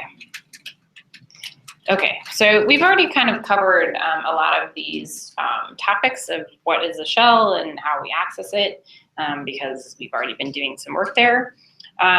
And how we use it, right, in terms of getting around, right, we have to use these commands to get around on the computer rather than double clicking on things. Other things that we might want to do on Unix that we can do on our other computer just fine, looking at files, like reading them, manipulating files, changing them, automating tasks, and we'll get more into that. And so the question really is, this automatic tasks piece is one of the things that's really valuable. And so the shell prevents this command line interface to your computer. And while it's not necessarily super easy to use, it's really powerful. What the graphical user interface does, like all the kind of things that we interact with, is sort of gives us sets of things that we can do. They build a graphical interface and they say, you obviously want to do these things, so here you go, here's this interface that you can use. When we get and we use the shell, we're not limited by those choices that other developers have made for us. We can use the command line to do a lot more powerful things. So this is why also a lot of bioinformatics programs are written at the command line. So why do you think, just a few reasons, why do you think bioinformatics programs are run at the command line? Why are most bioinformatics packages Unix based? No idea? Any ideas? Yeah, the files are too big to work with manually. That's one piece, and that's where you can automate things. So you wouldn't have to like load them one at a time. So we can use the command line to go through things more quickly. Yeah, what's another reason? Use less RAM. Use less RAM. Yeah, that's true, right? So a lot of times these graphical interfaces themselves, like right now, like the operating system itself, right, takes like how many gigabytes of memory and how much processor just to like run our user interface, which computers never used to do, right? So there is an overhead to having things look nice. Carolyn? I guess it's under the category of being able to repeat things, but you also can have better accuracy because you can have your script and you can fine tune it and rerun it and tweak it and. You're ahead of the game. So one reason is that you can have better accuracy because you can have your script and you can tweak it and you can rerun it and you know exactly what you did. And we are going to emphasize that a lot throughout this workshop is the reproducibility aspect. When you're doing things in a graphical user interface, you can write down what you did and so you can go back and do it again. Sometimes people don't write that down, especially as you're trying out a lot of different new stuff. It's sort of hard to kind of keep track of everything that you're doing. When you do things, and some of the things we'll do at the command line, you're writing in the code exactly what you did. So you always come back and you can remember what you did. As we say, the you of 6 months ago is terrible at answering email. So if you have these scripts, you can remember what you did. Any other reasons? So the main reason is that it's hard to write graphical user interfaces. And people writing bioinformatics software are not graphic designers. People writing bioinformatics software are also not rewarded for making it easy for you to use it because that is not a research publication. So a lot of researchers, even people writing bioinformatics software, will stop when they get to something that works well at the command line. So you are kind of stuck with it until some companies or the model for funding changes or something. But that's not a terrible thing because it does give us all this extra power. Okay, so here's our fancy, didn't get slightly smaller. Okay, so we're talking about automation and writing scripts. So of course, it's going to take a while to write scripts, especially at the beginning. It's going to take way more time to write the script than it would have done just taken you to do it 100 times by hand, right? And so this plot represents that. So at the beginning, you are now all in the geek category. At the beginning, if you do it manually, then you'll find that you're getting annoyed. You're like, I've done this for the 100th time. I know I can automate this. So then you stop and you write the script and you're not getting any work done and your advisor is saying, hey, where's all that work you promised me? And you're like, I'm beating my head against the wall. I'm very busy, right? So, but then your script works and you run your script and then you have no more work that you have to do other than run your script. And then this is when you win. Because the person who's been doing it manually this whole time, that doesn't scale. They just have that same rate of progress. But you who've written your nice script now can do it as many times as you want. And when your advisor comes back to you and says, hey, can you rerun all of those things but use K of 4 instead of 5? You don't want to kill them, so that's great. And it lets you explore more options and be actually a little bit more creative and a little less frustrated, although frustrated there. Okay, okay. So we already know how to do this. We're not going to do that yet. Okay. So what we're going to do is we're going to move around. We've already done a little bit of this here. We're going to move around in our directory. So first of all, let's take a look at this. You did this ls, and there's all of these different colors. And these different colors represent different things. So we already talked about the blue color, and the blue color is a directory. The green color, what do you think the green color is? Files, yeah. And the red file is an executable, I think. So the color coding doesn't always come. It won't always be color coded. But what you can do instead, if you want to know this information, is that you can use what's called arguments or flags. And almost every command that we're going to be using has arguments or flags. They're sort of options, like different ways you can use the command. So if we type ls minus capital F, that's interesting.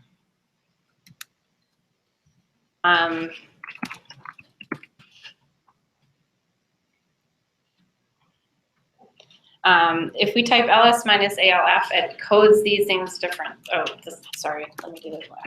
Okay.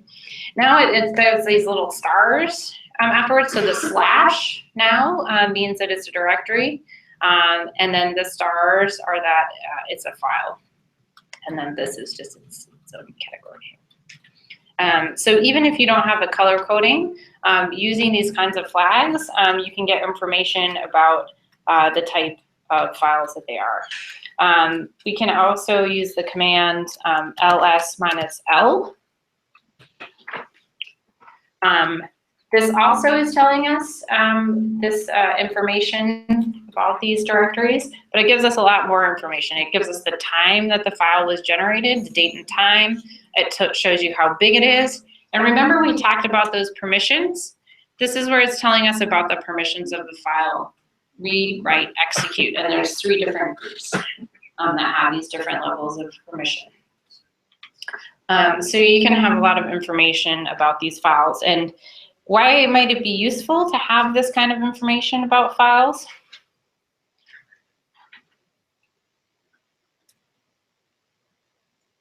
To know if it's executable. Sure, to know if it's executable. So executable files are things that you can run. So scripts, like we had to change that PEM file. Other reasons might be, right, we want to look at the permissions. Maybe we want to know when something was generated. What's our most recent thing, like especially if we're generating a lot of data, what's the most recent output file that we generated, right? Or the size of the file. Like, oh my gosh, I just generated a 17 gigabyte file, right? So all of this is just useful information that would be similar to you right-clicking on a file and getting the information about the file at your desktop. Okay, so we've already seen the CD command. Sometimes I'll type clear just to clear my screen. If I cleared something that you wanted just to look at, let me know. So we've already seen how to CD to get here, right? That was good, like this, right? But now if I wanted to go back up in my file system, I would click this arrow. I go back up to tutorial and I'd go back up to my home directory. Here I can't do that. So the way that you move up a directory, so we kind of talk about, when I say up and down, the directory file structure is like this. It's called hierarchical structure. And it's kind of like an inverse tree, right? You're kind of starting at the beginning and then you have all these different kind of options as you go down. So if you go down, you're going CD and you're going CD down. But if you want to go back up in your tree, it's CD dot dot. So if you're here, type CD dot dot. And you can see now it tells us we're in that tutorial directory. And if we type ls, right, we see that we're in the data directory. Sometimes as we're navigating around, we might get a little bit lost. It's actually kind of easy to do, especially if you're like a bunch of dot dots. If you want to know where you are, you can type PWD. That stands for Print Working Directory. So that says, where am I? So here we're in home, and then we're the user Ubuntu. We logged in as Ubuntu, and then we're in that tutorial directory. So that will always tell us where we are. If we're lost, like we got way down a tree structure and we don't know where we are, or it just would be a pain to get all the way back up, if you type CD just by itself, it's going to put you back in your home directory no matter what. So it's like Dorothy clicking her shoes. No place like home, no place like home. So that will always get you back home again. So that's kind of a nice reset. So again, here, like as we're going through things and you feel like you're not in the right directory, type CD and just start over and navigate back to where you're supposed to be. That's often the easiest thing to do. And a lot of the times, it's kind of funny when you're working with these bioinformatics programs and you're working with your data, one of the biggest problems is either that you're not where you think you are or your data is not where you think it is. And so you type something in and you say, go, and it goes, file not found. And you're like, no, it's right here, I see it, I swear. You are never correct. It is very disappointing. No matter how much I've cursed, that never works. So knowing where you are and where your files are and how to get those different places is actually really important. Another, if you're having an existential crisis as you go through, there's also the opportunity to say, who am I? in this case, we're all the same right now, so we're all Ubuntu. Not as useful a command, but okay. Okay, so we talked about, so there's these commands. Now we kind of know how to navigate around. Sorry, looking for my exercises here. Okay, so we talked about the programs. So how do we know about all those arguments, all those flags, right? I did ls minus l, I did ls minus f. ls minus l, the L stands for long. That capital F, I don't actually know what the F stands for. What we can do, we can type MAN LS. So MAN stands for manual. They're called man pages. If you were to just Google any kind of Unix command, like so if I were to Google Unix ls, the first hit, well, often the first hit is the man page for that command. So let's take a look at this command, this page here. Okay, so it's called the man page. And so it tells you how to use it. So it's saying ls, the options, so those arguments, and then you can list a file name if you want. And if you scroll down, you use your arrows, you can see it's telling you all these different options. So -A, look at all of them. Let's scroll down to the -F, capital F. Classify. Okay, so it's saying append one of these things to the entries, so you know the classification of the document or of the type. If we went all the way down to L, use a long listing format. If you wanted to output it in kilobytes, I haven't ever used the -K flag, then you could do that. So there's many options. If you scroll all the way down to the bottom of a man page, you can use your arrows. You can also use your space bar. That will scroll the whole page at once.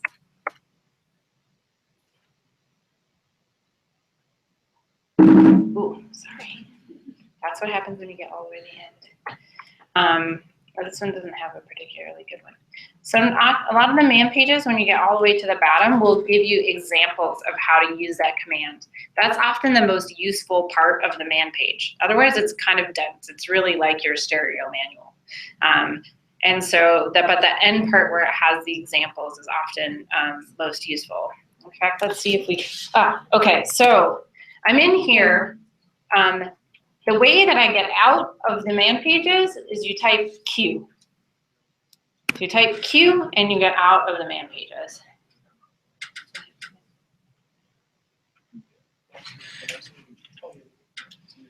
Let's actually. Okay, so if we did man unzip, so when we downloaded that new directory, by default, it's also going to install this help for us. Unzip might have a lot of commands too. Options, see here's all our options here.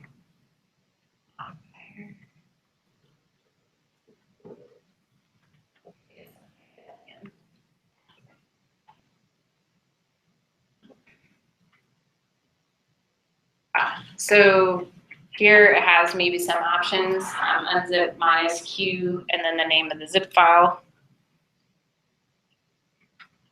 So it talks about some of those options. So that's a good way to look. But if you have questions about a command, you can type,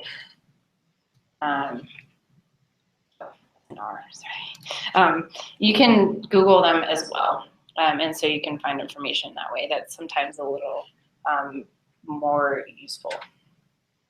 Okay.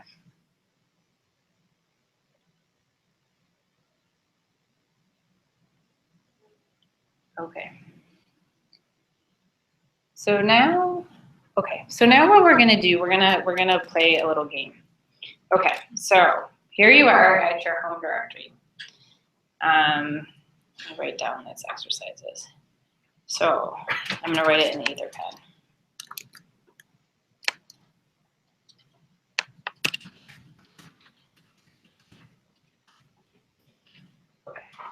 So navigate to the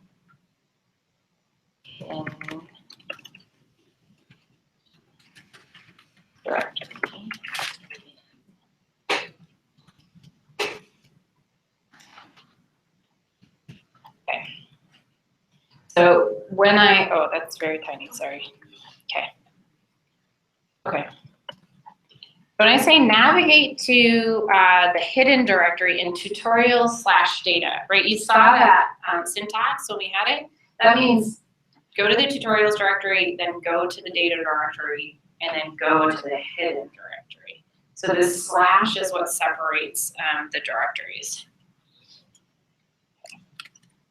And then you're going to find file.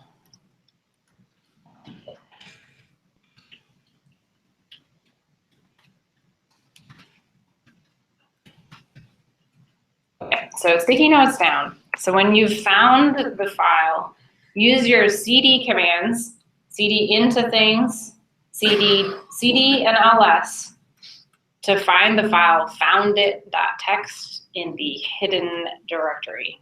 I'm gonna check and make sure it's there. It might not be there.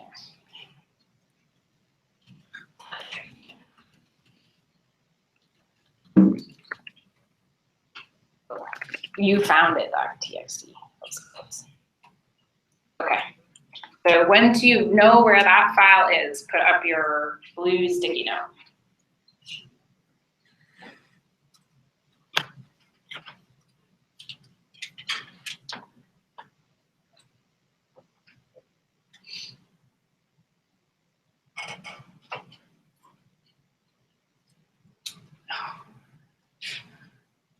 Good work, TAs, figuring out the Notre Dame group. Or good work, Notre Dame folks, figuring out what was going on.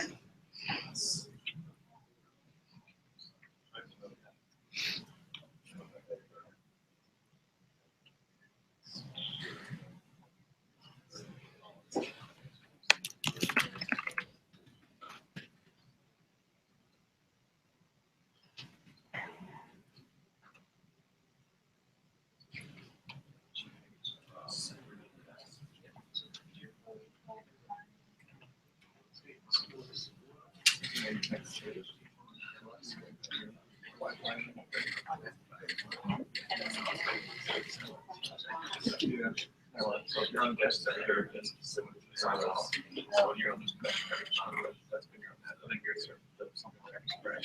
Okay.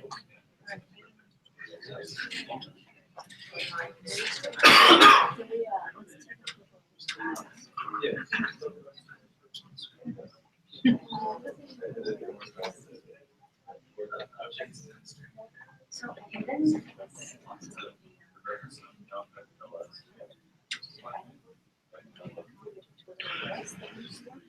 oh, no, that's sorry.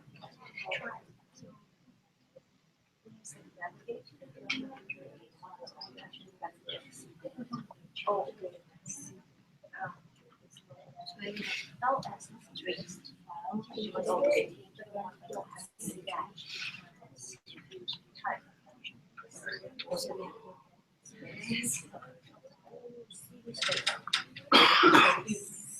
because you need to look at that, you can look at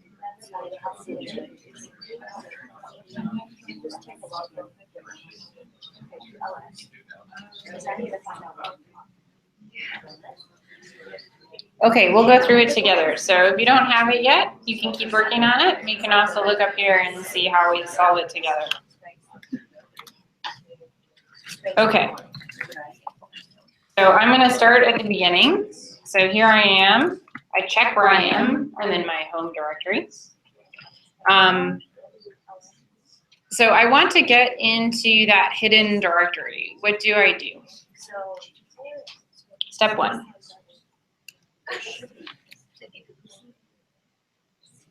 CD tutorial. Okay, so I said I want to get into my hidden directory. What's the first thing that I do? I'm in my home directory. I say print working directory. So the first thing I want to get to that hidden directory, I type CD tutorial. That looks good. I type ls. There's that data directory. So now I want to go in there. Right, CD data. Type ls. Good. Okay, I see hidden. So how do I get in there? CD hidden. Okay. I'll check. There I am, I'm in tutorial data hidden, and now I type ls. Okay, so in this hidden directory, I'm supposed to find the file. You found it. What did you do first? What did you went into temp 1. Okay, cd temp 1. Okay, and then what? ls. Rat, not in there. All right, now what? cd.dat. Okay, great. Now I'm out. That was the other directories. Then what did you do? Up arrow. You did up arrow, okay.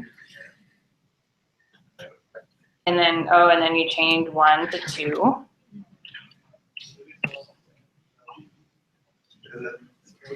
Okay, and now what? ls. And it's not there either. Okay, then what? We got good. ls again. Okay, so finally I'm going to go into temp 3. I type ls. You found it. There it is. It's as if I put it in the last place you would look. But is there a way to show files in 3 temp 1? Yes. So the question was, is there a way to show the files in temp 1, temp 2, and temp 3? And the answer is yes. So that was the perfect question. So, right, that was kind of a pain.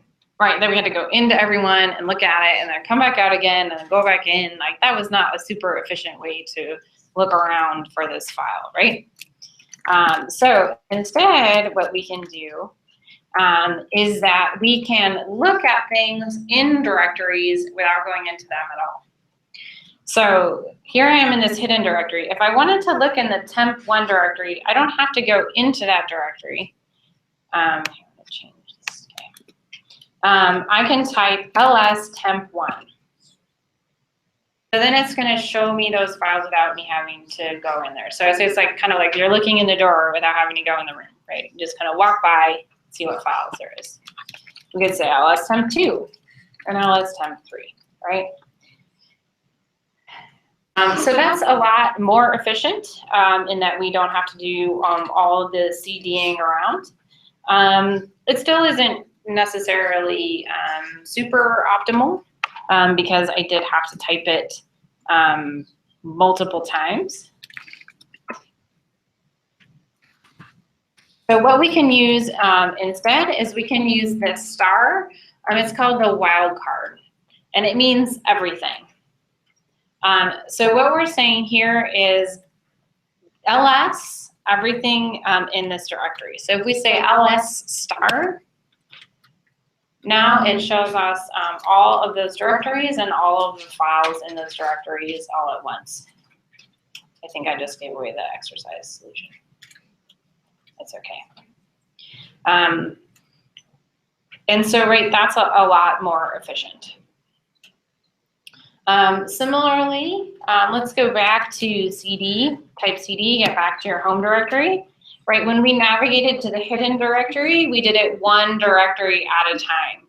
Do you think probably we can do it more than 1 directory at once? Yeah. So any ideas about how we might do that? How could we get to the hidden directory without typing 3 different CD commands? With the slashes, exactly. So tutorial, data, hidden. Right, so I'm saying change directory, go to tutorial, then data, and then hidden. And sure enough, that puts us right where we wanted to go.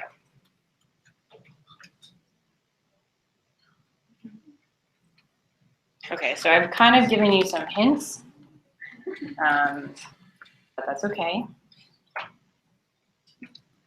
We're going to do just 1 more short exercise.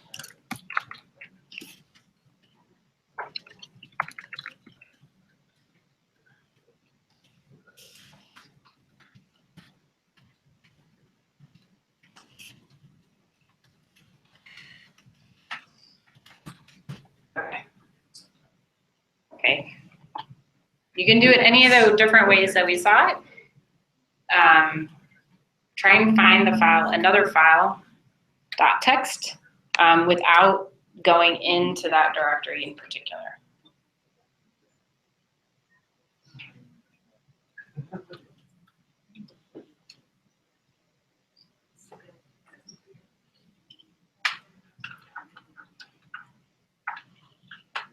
Got it? Okay. Go back where? To the, to where? Where should I go back to? Did someone ask me to go back somewhere? No. Yes. Go back where?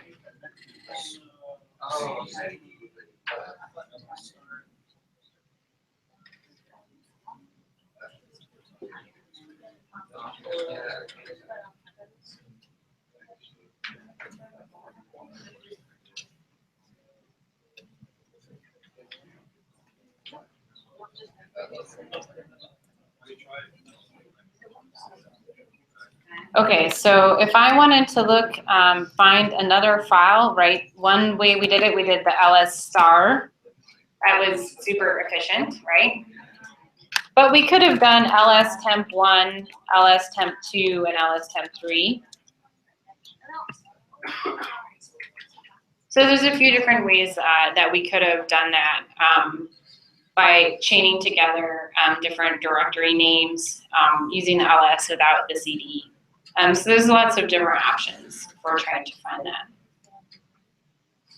Mm-hmm. Is there a command that you can use to search with the directory instead of going or using ls or something? You know the name of the file, but there are like thousands of files.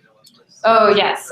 So the question is there a way to search for a particular file when you know the name of it within a lot of things? Yes.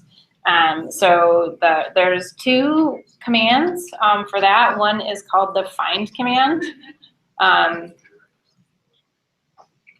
don't use the find command as much. The one that I use is called grep.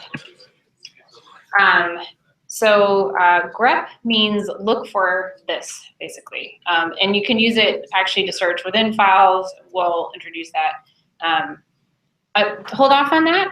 We're going to come to grep. So the answer is yes, and it's super powerful, and we'll come to that. Okay. So in fact, now what we're going to do, there's something called full versus relative paths. So far, what we've been working with are called relative paths. And the reason that we call them that is because we're going somewhere in relation to where we are right now. Right. So if I'm in tutorial, if I'm saying cd data, that only makes sense if I'm in the tutorials directory, right? So here I went in there. But if I was in my top level and I said cd data, right, it says no such file or directory. But sometimes when we're working with bioinformatics scripts, it's good to sort of explicitly tell the program exactly where your data is. So it's kind of the difference between how you give directions. So if you give directions to someone, say, Nicole and I are talking to each other, and I say, how do I get to the dining hall? And you say, well, you go up to that building, and you turn left, and then you whack up the hill, and then you turn left, right? That makes sense. We're in the same place. So relative to where we are, I'm going to end up at the dining hall. But if I was talking to her on the phone and I was in California, and I was like, how do I get to the dining hall? And she's like, well, you go out and you turn left and then you walk up the hill. And I mean, who knows where I would end up, right? She would be better off giving me the GPS coordinates, right? So that's the exact path. And so there wouldn't be any ambiguity about where I was going to end up. It would take me a really long time to get to dinner. But there wouldn't be that ambiguity. So when we talk about the relative paths, that's, we're in the same place, we know what we're talking about, but often you want to write out the full path name. And then in that case, the full path is basically everything that you're writing here. So I could type, so here, cd data doesn't work. But if I were to type cd home Ubuntu tutorial data, it will work.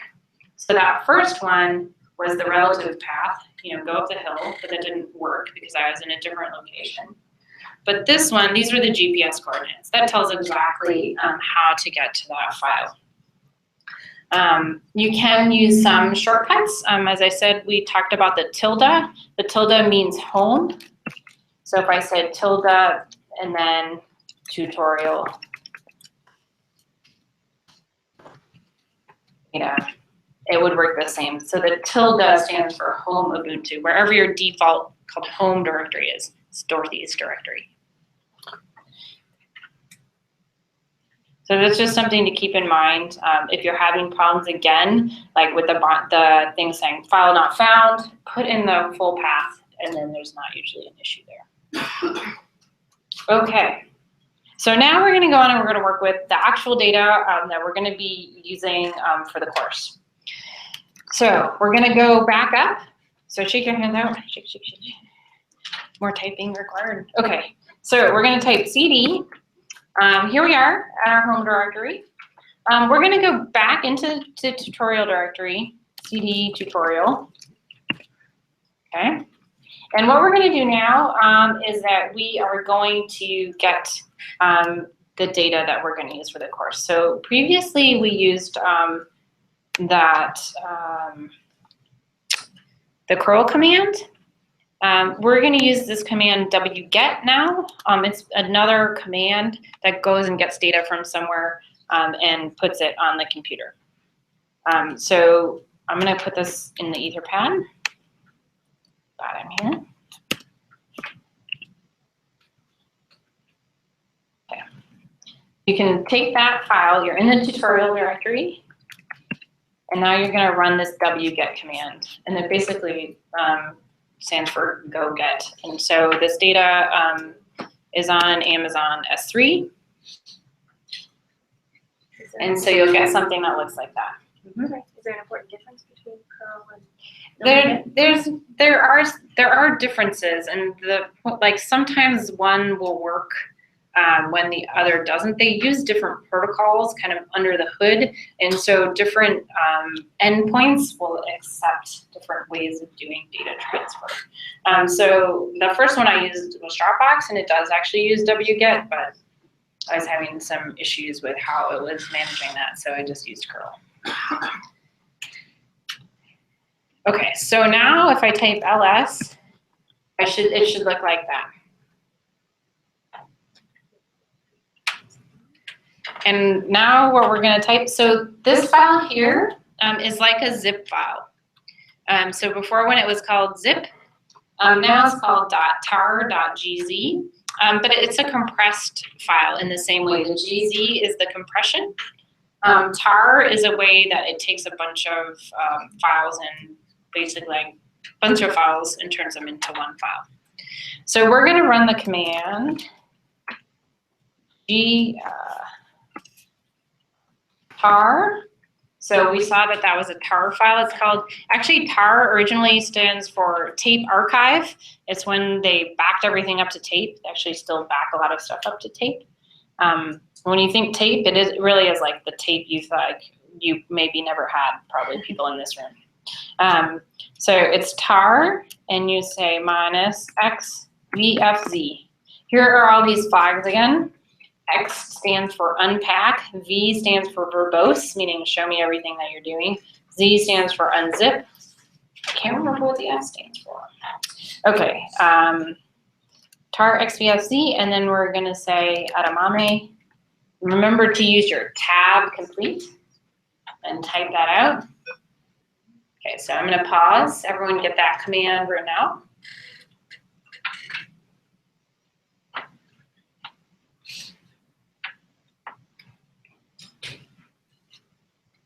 Okay, I'm going to hit enter. And Can you repeat what is X? X stands for, there we go. Oh, no minus in front of the X. There's no minus. So this is the command I'm going to clear.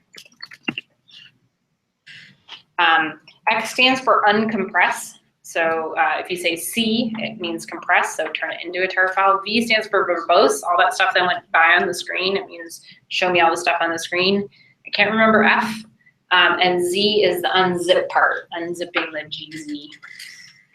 Someone can man the tar and see, what is it? Files, all right. File archive. Okay, and so when you do that, you should get a whole bunch of stuff going by. And now, you should have this directory EDAMAME 16s. Okay, if you have this, put up your blue sticky note.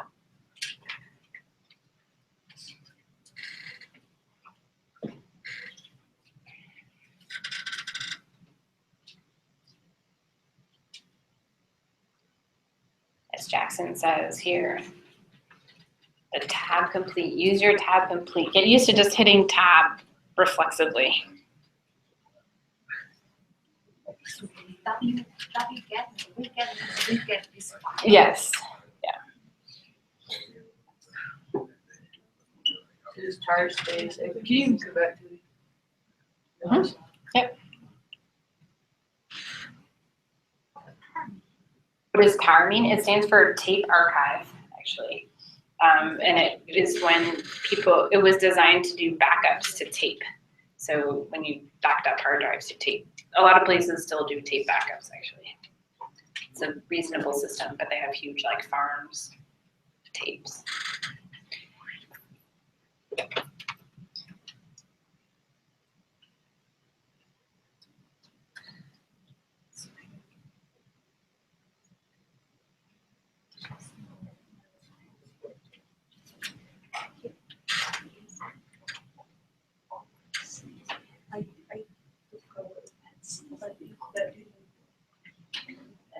Okay, so now we have this. We're going to go into that EDAMAME directory. We're pros at CD now.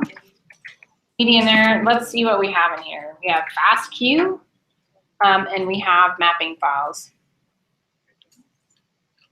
Let's take a look at that FASTQ directory. Let's go in there. Why not? CD FASTQ. We type ls. Whoa. Right? This is a representation of what your real data looks like, right? You back from the sequencing center, they're like, here you go, and they give you a quadrigazillion FASTQ files, right? That have these very useful names.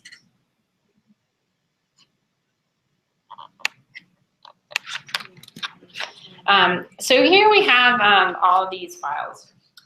So if we want to see all the contents of a directory, maybe we're wondering, we just want to look at the FASTQs. We can say ls star.fastq. What do you think that command is going to give us? ls star.fastq.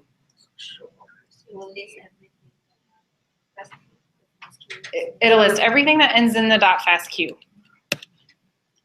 So that's not too different than what we had to start in particular here. But sometimes you might have a mixed directory that has FASTQ files in it and metadata, and maybe you only want a list of the FASTQ files. What else could we do here? Maybe we only want to look at, what if we only wanted to look at the ones that were the C0 ones? So our first 9.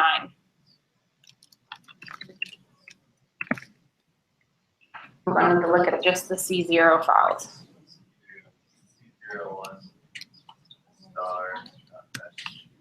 You can do C0 star.fastq 01.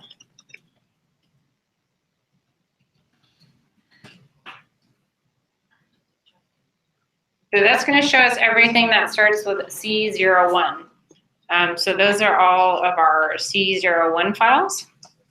What if we wanted just all our C0s?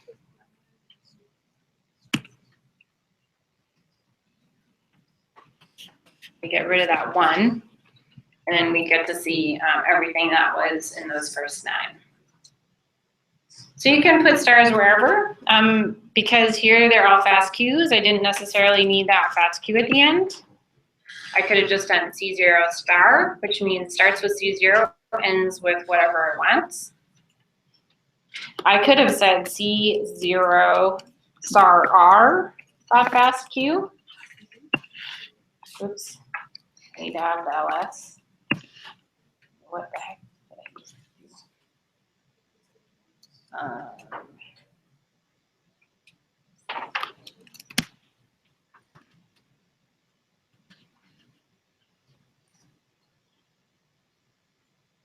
Have the dash sub. Yes, thank you.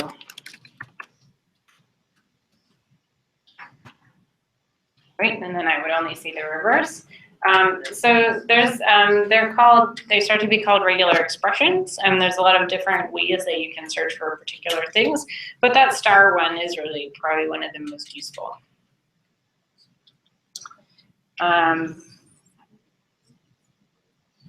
Okay, so we're gonna do a short exercise. I'm gonna pull that up because it's on here already, so that will be a bit easier.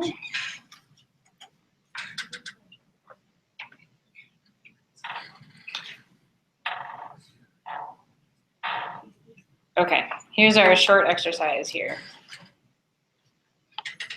Okay. Do each of the following using a single ls command without navigating to a different directory.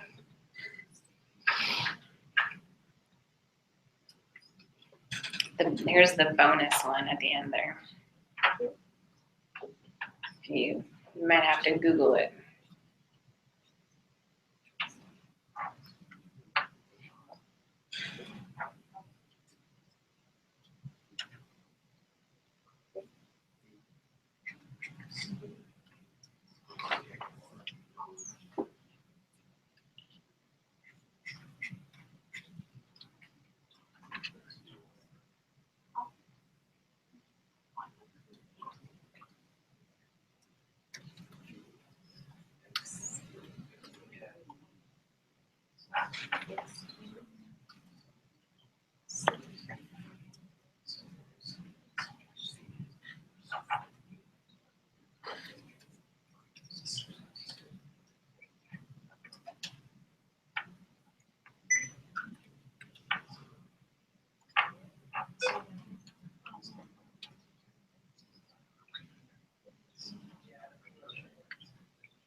Okay, how'd that go? So list all the files that start with the letter C. So how many files started? So what did we do here? ls, oops, ls, C star, just like that.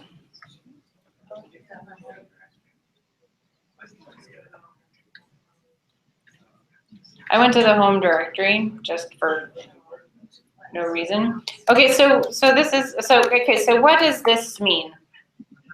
We haven't talked about the bin directory. So we talked about full paths, right? And what did that slash at the beginning means the very beginning.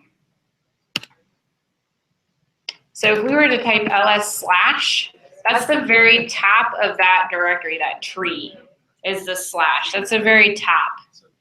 At the next level, we have all of these directories here. And these are the directories that the operating system is using to install programs. So bin stands for binaries. That's where a lot of the programs are that we're using. So if we were to say ls/bin, we see a lot of things here. And we see, some of our friends, mkdir being a friend. And so they're here. And so if we wanted to look in this top level directory, we type bin and then C star. So what it's saying is it's looking in this bin directory, which is at the top level. And then it's saying, give me everything that starts with a C. So right, we see here another one of our friends, change mode. What was the next one? That contain the letter A. ls, bin, star, A star. Good. So what that means is it can have an A anywhere in the name.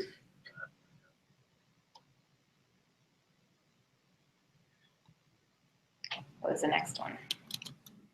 That end with the letter O.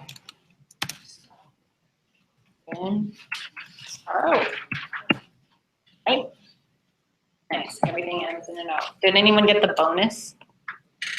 No, okay, so the bonus was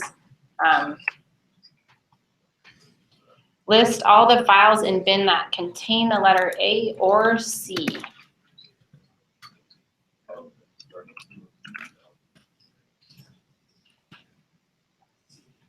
So that command, this is again that kind of, so what that is if you do the brackets and then you put any of the letters that it could match in the brackets. So it's saying it could match an A or a C. I could add any number of letters. I could add a B in there. Anything I wanted. That's so that I didn't give you any information on how to do that. That's why it was a bonus. Okay. Okay. Okay, so one more cool trick. So we've talked about up arrow, right? And that's really nice for scrolling through. But sometimes we want to see a lot of the commands that we've run. We can type history. So now you can see all the commands that I've run. And if I wanted to run one of these commands again in particular, say I was really excited about number 125 here, I can actually run that command by giving it its number. I say exclamation point 125. So history, and then I can pick whichever command I wanted to run. Maybe I wanted to run 117. It's exclamation point, they call it bang. Right, because that was the one that gave me an error. So you can rerun a particular command. So here, again, not necessarily as useful, but a lot of those bioinformatics commands, like when you have like all these different arguments and multiple files and you don't want to type everything again, it's a nice strategy. Okay, great. So we know how to log on to the computer. We know how to move around in the file structure. We know about relative paths, complete paths. We know everything about getting around in Unix. So now we've basically just recreated our Finder. But what about being able to look at files? Obviously, that's probably something that we want to be able to do, right? If I was on my own, you know, on the Mac, I could double click on a text file and it would open it in like Word or a text editor. That again is not going to happen in Windows. And so one of the ways that we can look at files, so we're going to go into our EDAMAME directory with all my files. I'm going to go into the FASTQ directory. So check and see that you're there, PWD. Make sure we're all on in the same place. And we're going to type the command cat. Cat C01. And we're going to type tab, and it's not going to autocomplete very well. Why is that? Because there's multiple files that look like that name. That's right. So one is that we could say, oh, forget it, I give up, and we could type the whole thing out.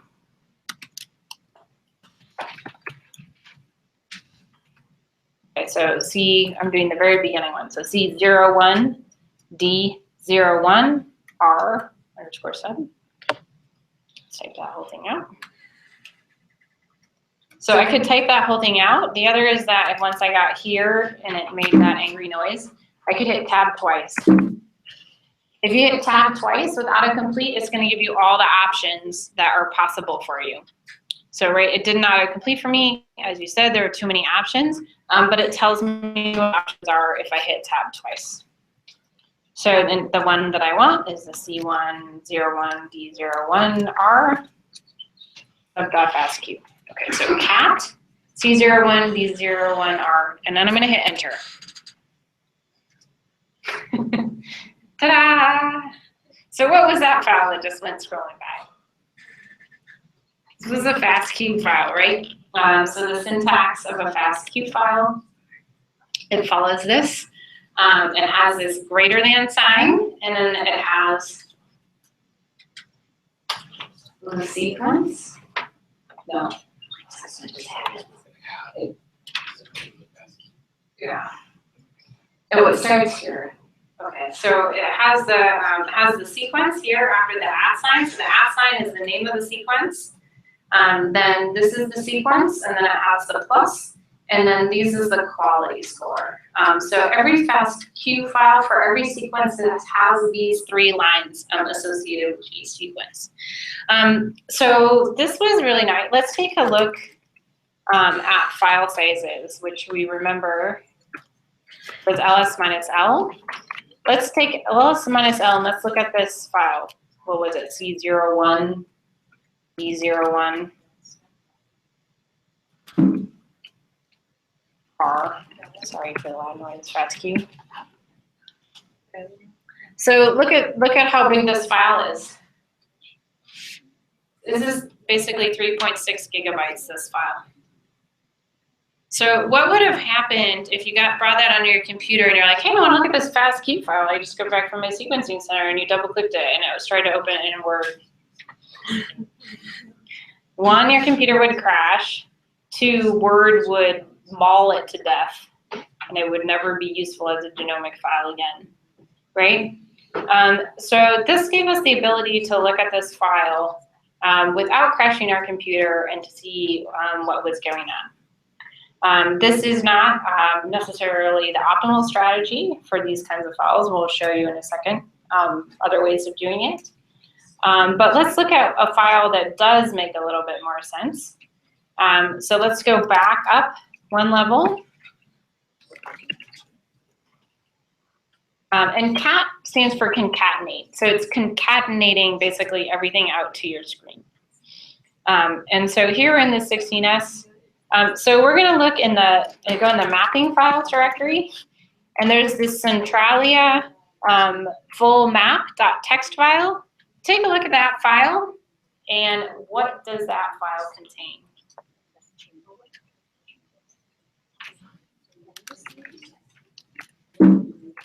Sorry.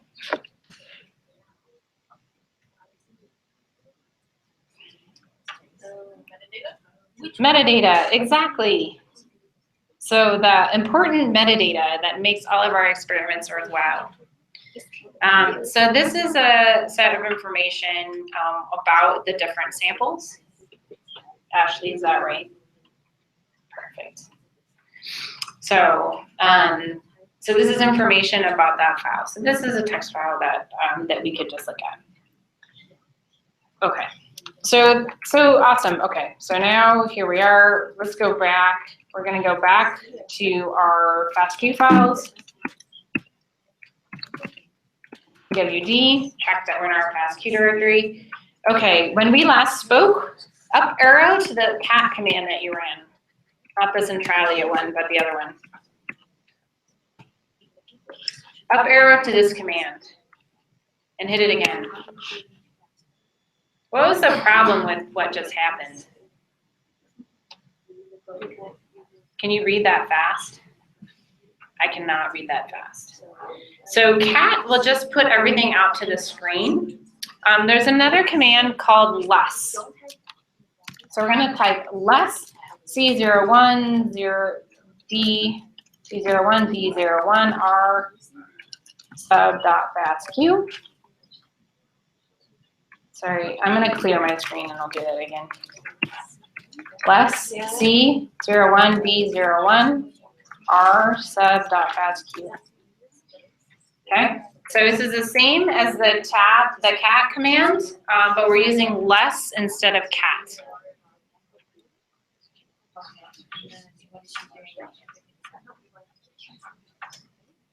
You should be in tutorial EDAMAME 16S FASTQ.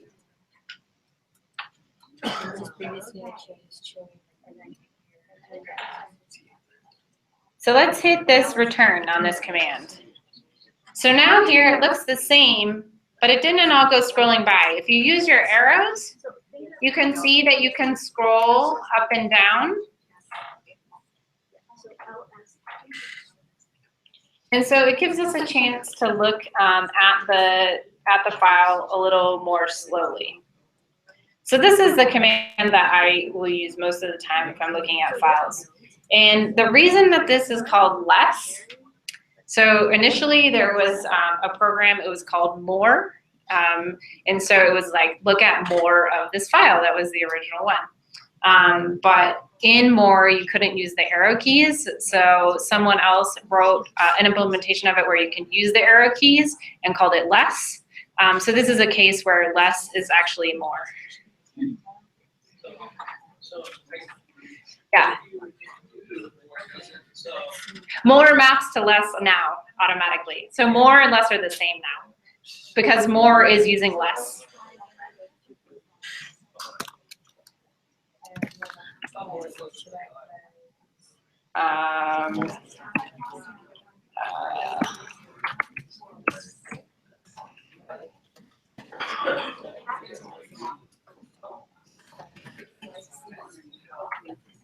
Oh, it's the same. Yeah, but now more has the same behavior as less, but it didn't used to.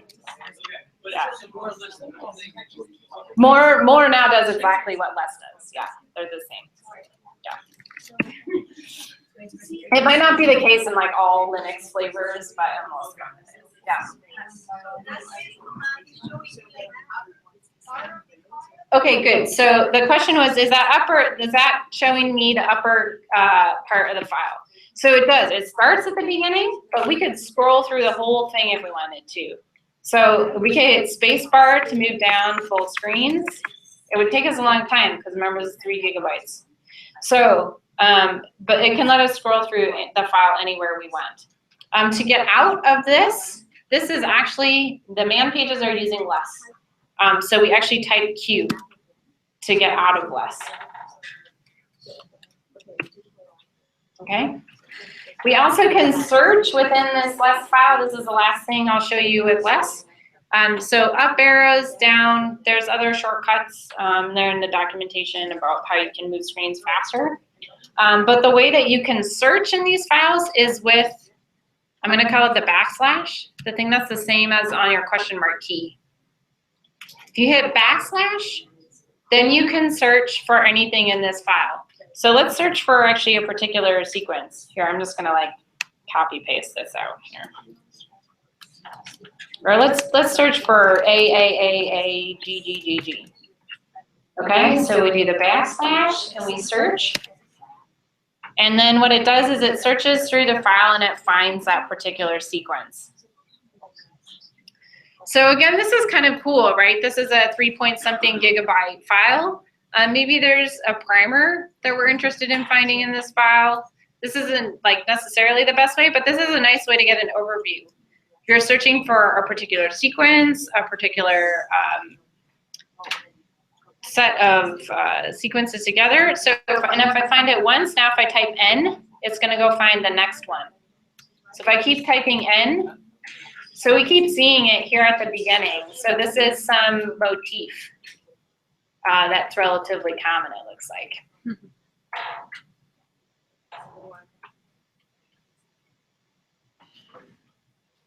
And so now I'll type Q to get out of less. One last command. Okay, so you asked about, was that just looking at the beginning? So less just lets you look at the whole thing. There is a command in particular that just lets you look at the beginning, and it has a name that actually makes sense. Any guesses as to what it might be? Head. Exactly. So we're going to say head. I'll say head 01 B 01R sub.fastq. You can't tell because my screen's so big. There you go. The default is for it to give you the first 6 lines of the file. You can tell it that you want more than the first 6 lines of the file or less. I could say head, you would say minus n, let's say 2.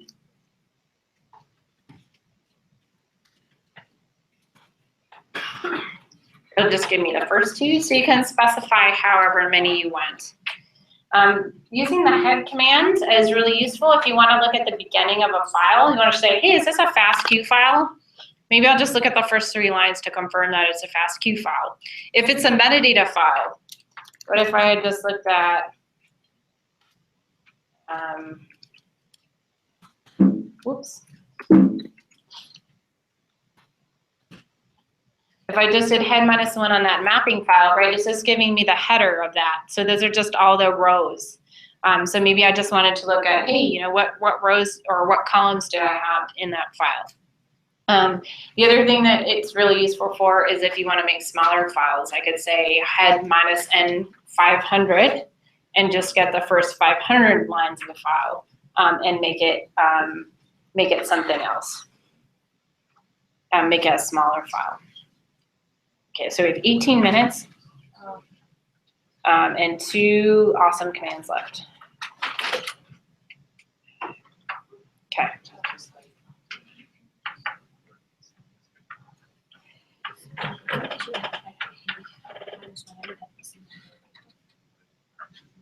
Okay, so let's say that we wanted to use, so we're going to talk a little bit about one strategy when you're trying out a new pipeline is instead of running through this new pipeline with my 3.5 gigabyte file, I might just want to run through it with a subset of the data to see if my parameters make sense, to make sure scripts are running. And so what you could do is you could take the first, say, 500 lines, actually let's divide by 3. Let's take the first 600 lines of this file and we're going to make a little file just with those first 600 lines. So what we would do is we would type head minus n 600 and we'll say, what's the name of it? C01, B01, R sub.fastq. Okay. This is kind of fast, sorry.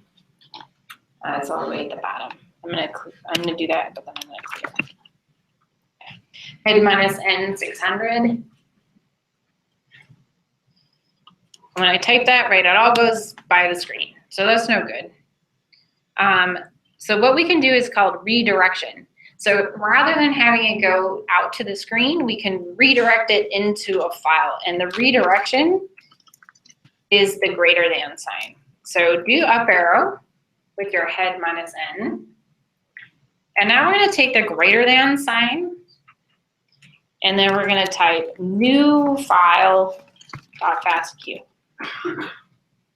Okay. So what this is going to do, we know what that head command does. It gives us those first 600 lines. But instead now of printing it out to the screen, it's going to print them to that file. It's taking all the output that was going out. It's like that, the greater than sign is like a funnel. It's taking all that stuff that was going out to the screen and funneling it basically into the next command. And in this case, into this file. So if we type this, nothing happens. And that's because our output didn't go to the screen. Instead, it went to new file. So if we type ls, now we have this new file. And how could we look and see if it's what we think it should be? Cat, sure. Cat new file.fastq. Let's see if there's anything there. Certainly looks promising. The other thing that we can do to see if it's what we expect is to use a command called WC. WC stands for word count. And so you can count number of lines using this command. So I just said that I wanted the first 600 lines. So what I could say is word count. I'll use a minus L, which stands for lines. And I'm going to type new file.fastq. What would I expect? 600. Ta-da! Success. So this kind of sanity check is actually a really important thing to do along the way, just to make sure that you're doing what you expect to do. So again, like word command, that's like in my arsenal, especially with FASTQ files, because I want to know how many sequences I have. In this particular, like I said, every FASTQ file is 3 lines, so I would know that I have 200 sequences that I'm working with here, for instance. Right? So it's pretty useful. Okay, so now to get to your grep. Okay, give another. Can you randomly lines with word count? Using head, not using head, you can't. Head will only pick the first line, but there are other commands that you can use to pick like every 3rd line. They get a little more complicated. So we'll go through the finding stuff first. And I don't know that we'll have time to get to that, but we'll hit upon it. So we are kind of covering a lot. You're going to get to keep reusing this stuff as we go on, and we're going to keep building on it too. So we'll give you kind of a little more more commands, but not too many more actually. This is just kind of the core set. So the last thing that we're going to do is that we're going to use the command grep. And grep is what lets you find things. So like when I was in that file and I did less, and then I did that backslash and I could pull stuff out, that was nice. But you can do that without even having to open the file. And that's with the command called grep. Again, this is the kind of word you can use in your everyday language. You know, do you grep that? And then people think you're really cool. So make sure you keep that one for your dinner parties. So what we can say is we can say grep, and then we can search for a particular sequence in this file. So we're going to say grep, and you can make up any old sequence you want. Hopefully it's in there somewhere. Okay, make up your sequence. And we are going to look for that. Let's look for that sequence just in our file here, C01D01. Okay.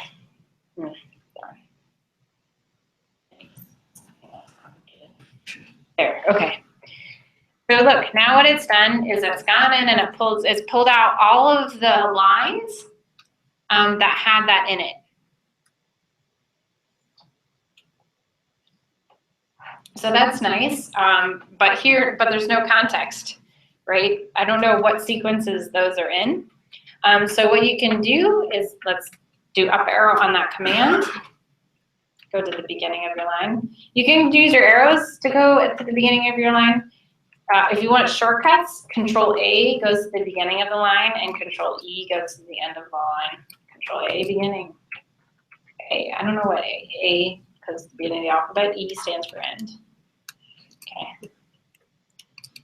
And so you can say grep, and I can say minus capital B2. And what that is it's going to tell me before 2. Also give me the 2 lines ahead of where you found that sequence. So now I know the name of that sequence, and then actually I don't really need that.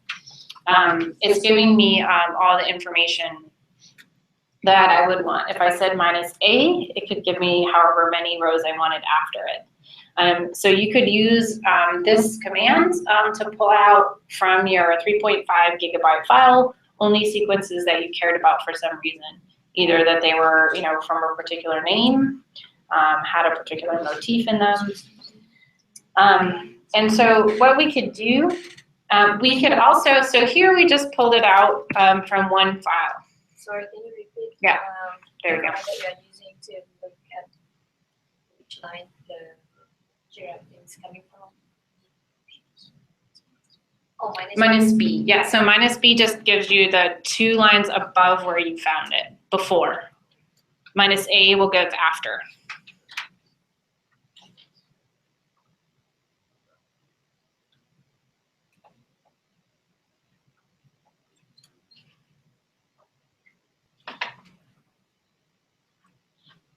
So here I did it and I just got it out of one file. What if I wanted this sequence in all of my FASTQ files?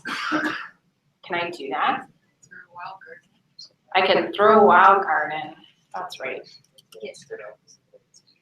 So instead of saying that specific file, I can say star. And now it's going to show me the file that it was in and then the lines that were there.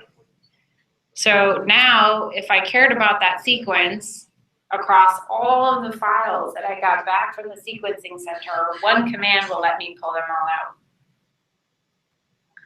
So these are like my sequences I've been searching for my whole life. I'm so excited to find these sequences. And I ran that command and they all went zooming by on the page. But I want to keep them and treasure them.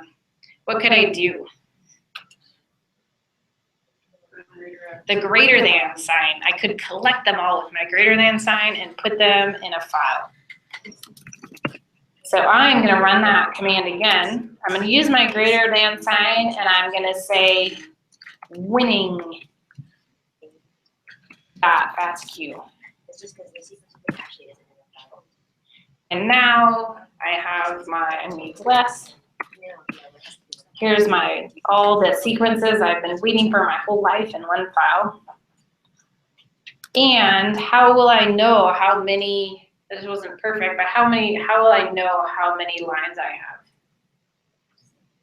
have? WC minus L winning. I have 4,035. So it's really divided by 3 how many sequences I have. So I got all my files I care about. I put them in a new file, and now I have all this information. I can go and look at this file. I can give it to my advisor. I can just publish it in my PLOS paper. And so I think, you know, what's really valuable about this process, well, I mean, one, you have to use Unix, so let's just go with that. But the other is that think about how would you have dealt with this situation before? Let's say, you know, this is the kind of thing like I would want to do. Maybe you get back all your data from a sequencing center and they smush everything together and all you care about are like one of the samples. How would you have done that in the past? Could you have done it? No. So, I mean, and it's not because you can't do it. It's because the tools that we have available to us don't let us do it. You couldn't open this in Word, it would crash your computer. You shouldn't open it in Word because it would mess up your genomic file, right? You couldn't open it in a text file. Even if you searched for something, it would be a problem.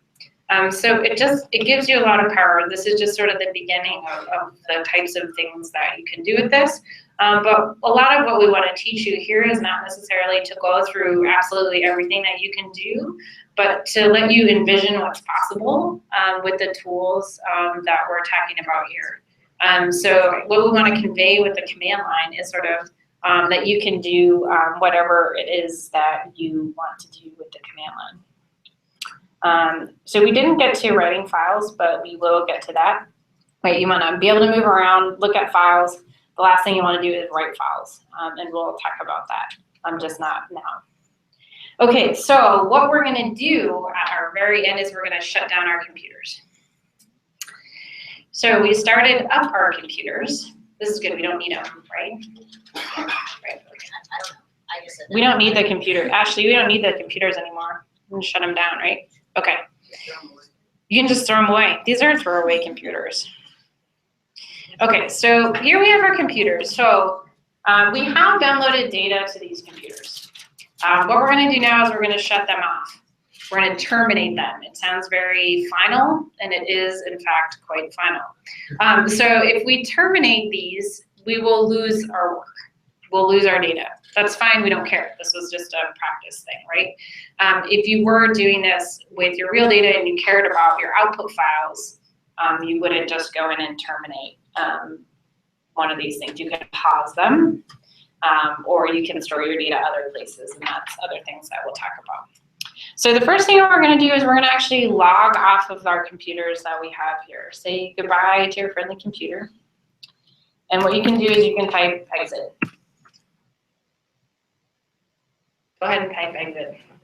Just exiting your computer will, okay, so let's type exit. Just exiting your computer does nothing. Your computer is still there. It's still in North Virginia, spinning away, doing its thing. You aren't connected to it, but it's still fine. It doesn't know.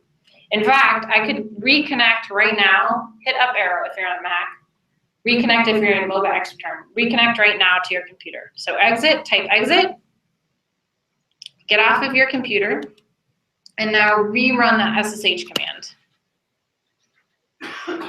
Here I am back on my computer, and if I type ls, all the stuff that I did is all still there. It's all still running. This is the great thing about these computers, right? It's not like when you're running it on your own computer and you're like, well, I have to do this other, I have to load Photoshop. I can't run Photoshop and my bioinformatics at the same time.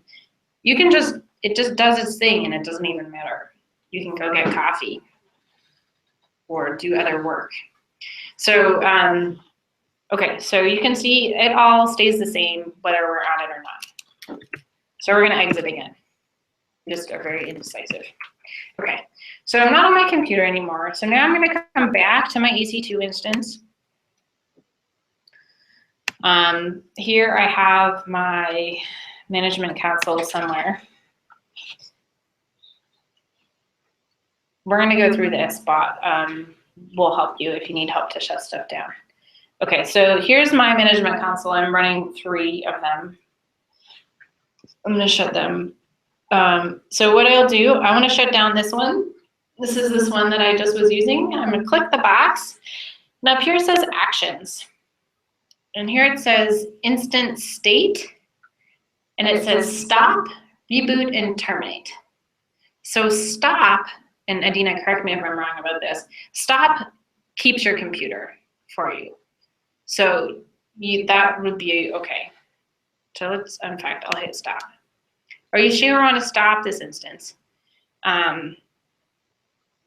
Yeah, that's fine. So it was talking about ephemeral storage, it's like swap space, right? Yeah. But you're still paying for it. You're, so it's stopped. yeah, you're still paying for it. So this is a different situation than terminate. Are you paying less though? Why stop it? You can, there's different settings depending on how, there's different, you might as well think about you're paying the same. Yeah, I never use stop. I just use terminate. So, but that's just my workflow. Okay, so we'll just, so we're gonna click the box and we're gonna come to actions, instant state, and we're gonna say terminate. It's okay, don't feel badly. You could go back and do any of the things that we did.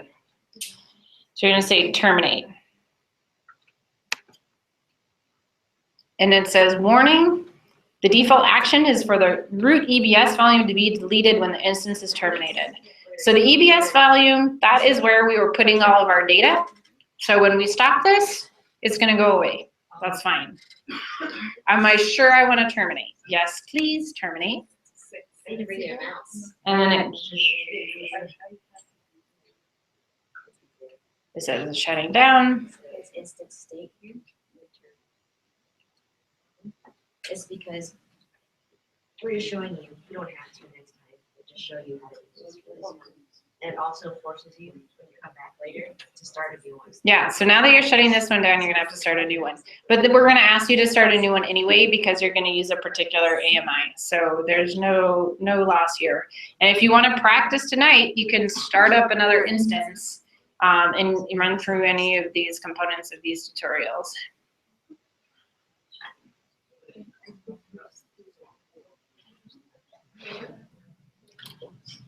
It's so sunny now.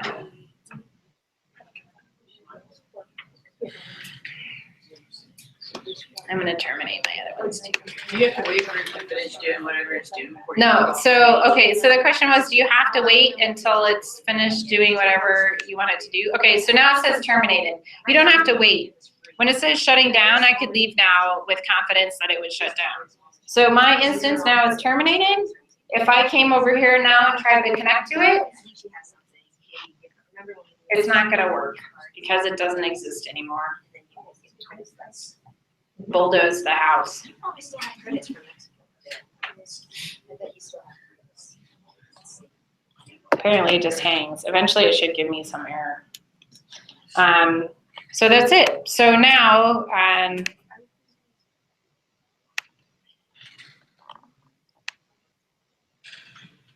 you should have nothing running in your instance. So once you've terminated your instance, if you want to keep it running, you can. It is a free instance. It's not going to cost you money and you want to play around with it later, go ahead and do that. If you want our help shutting it down, let us know. But we're going to wrap up here, and dinner is at 6. How about I look? These are important things. I'll ask her, but don't worry about it. You won't have to. No, it's no big deal. Get it set up for you. Okay, so let's see when dinner is. Today is Monday. Great, okay, afternoon break. We're supposed to go frolic in nature. So please go do that. You heard a lot yesterday about activities. If you want to walk around, play volleyball, hike, take out a canoe. I think there's a group going to the grocery store. There's a group going to a grocery store, frolic in the grocery store. Yes, possibly to retrieve drinks. So if you guys want drinks, you should make your way to the drink cup and let the drink cup know what drinks you would like and how much you would like to contribute. So. And then dinner is at 6, and then we'll meet back here at 8. Is that right? Okay. We'll each get 3 minutes or less for your lightning presentations. And we'll be really mean about it. Because the last one I went to, and it's not because I don't want to hear about everything, but I was up till 1 a.m. at the last class listening to lightning presentations. So the first hour went really well, and then I just got resentful. I don't want to resent anybody. Well, if we each take 3 minutes, that would put us at about 2 hours, shy of 2 hours. Should we cut that? 1 minute. We can start earlier. Can we start earlier?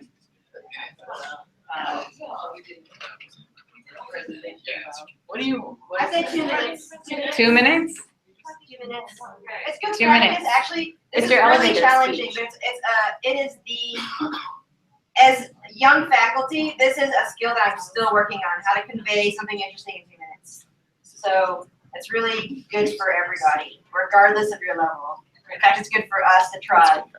So, Builds character. yeah. So no PowerPoints, no slides. One slide, but you have to give it to can me use before. board, so like. Slide? You can give a slide, but you have to give it to me before and I'll load it up. And if you come up. Okay, you can have one slide. What do you think? Oh, it's just straight up. No slide. You can use a chalkboard. It can be a chalk talk. You can use in your 2 minutes, you can draw, like Pictionary. You can draw, but no slides. You can draw, but no slides. Or you can do charades. You can do interpretive dance of your research. And we can guess what it is Do you about. have a dance Good, routine take a that shit up. principal- Or a haiku. So tell us about yourself, where you're from, what your research is, what research questions brought you here, and anything else you'd like us to know about your favorite tools or colors or anything important. Your 2 minutes.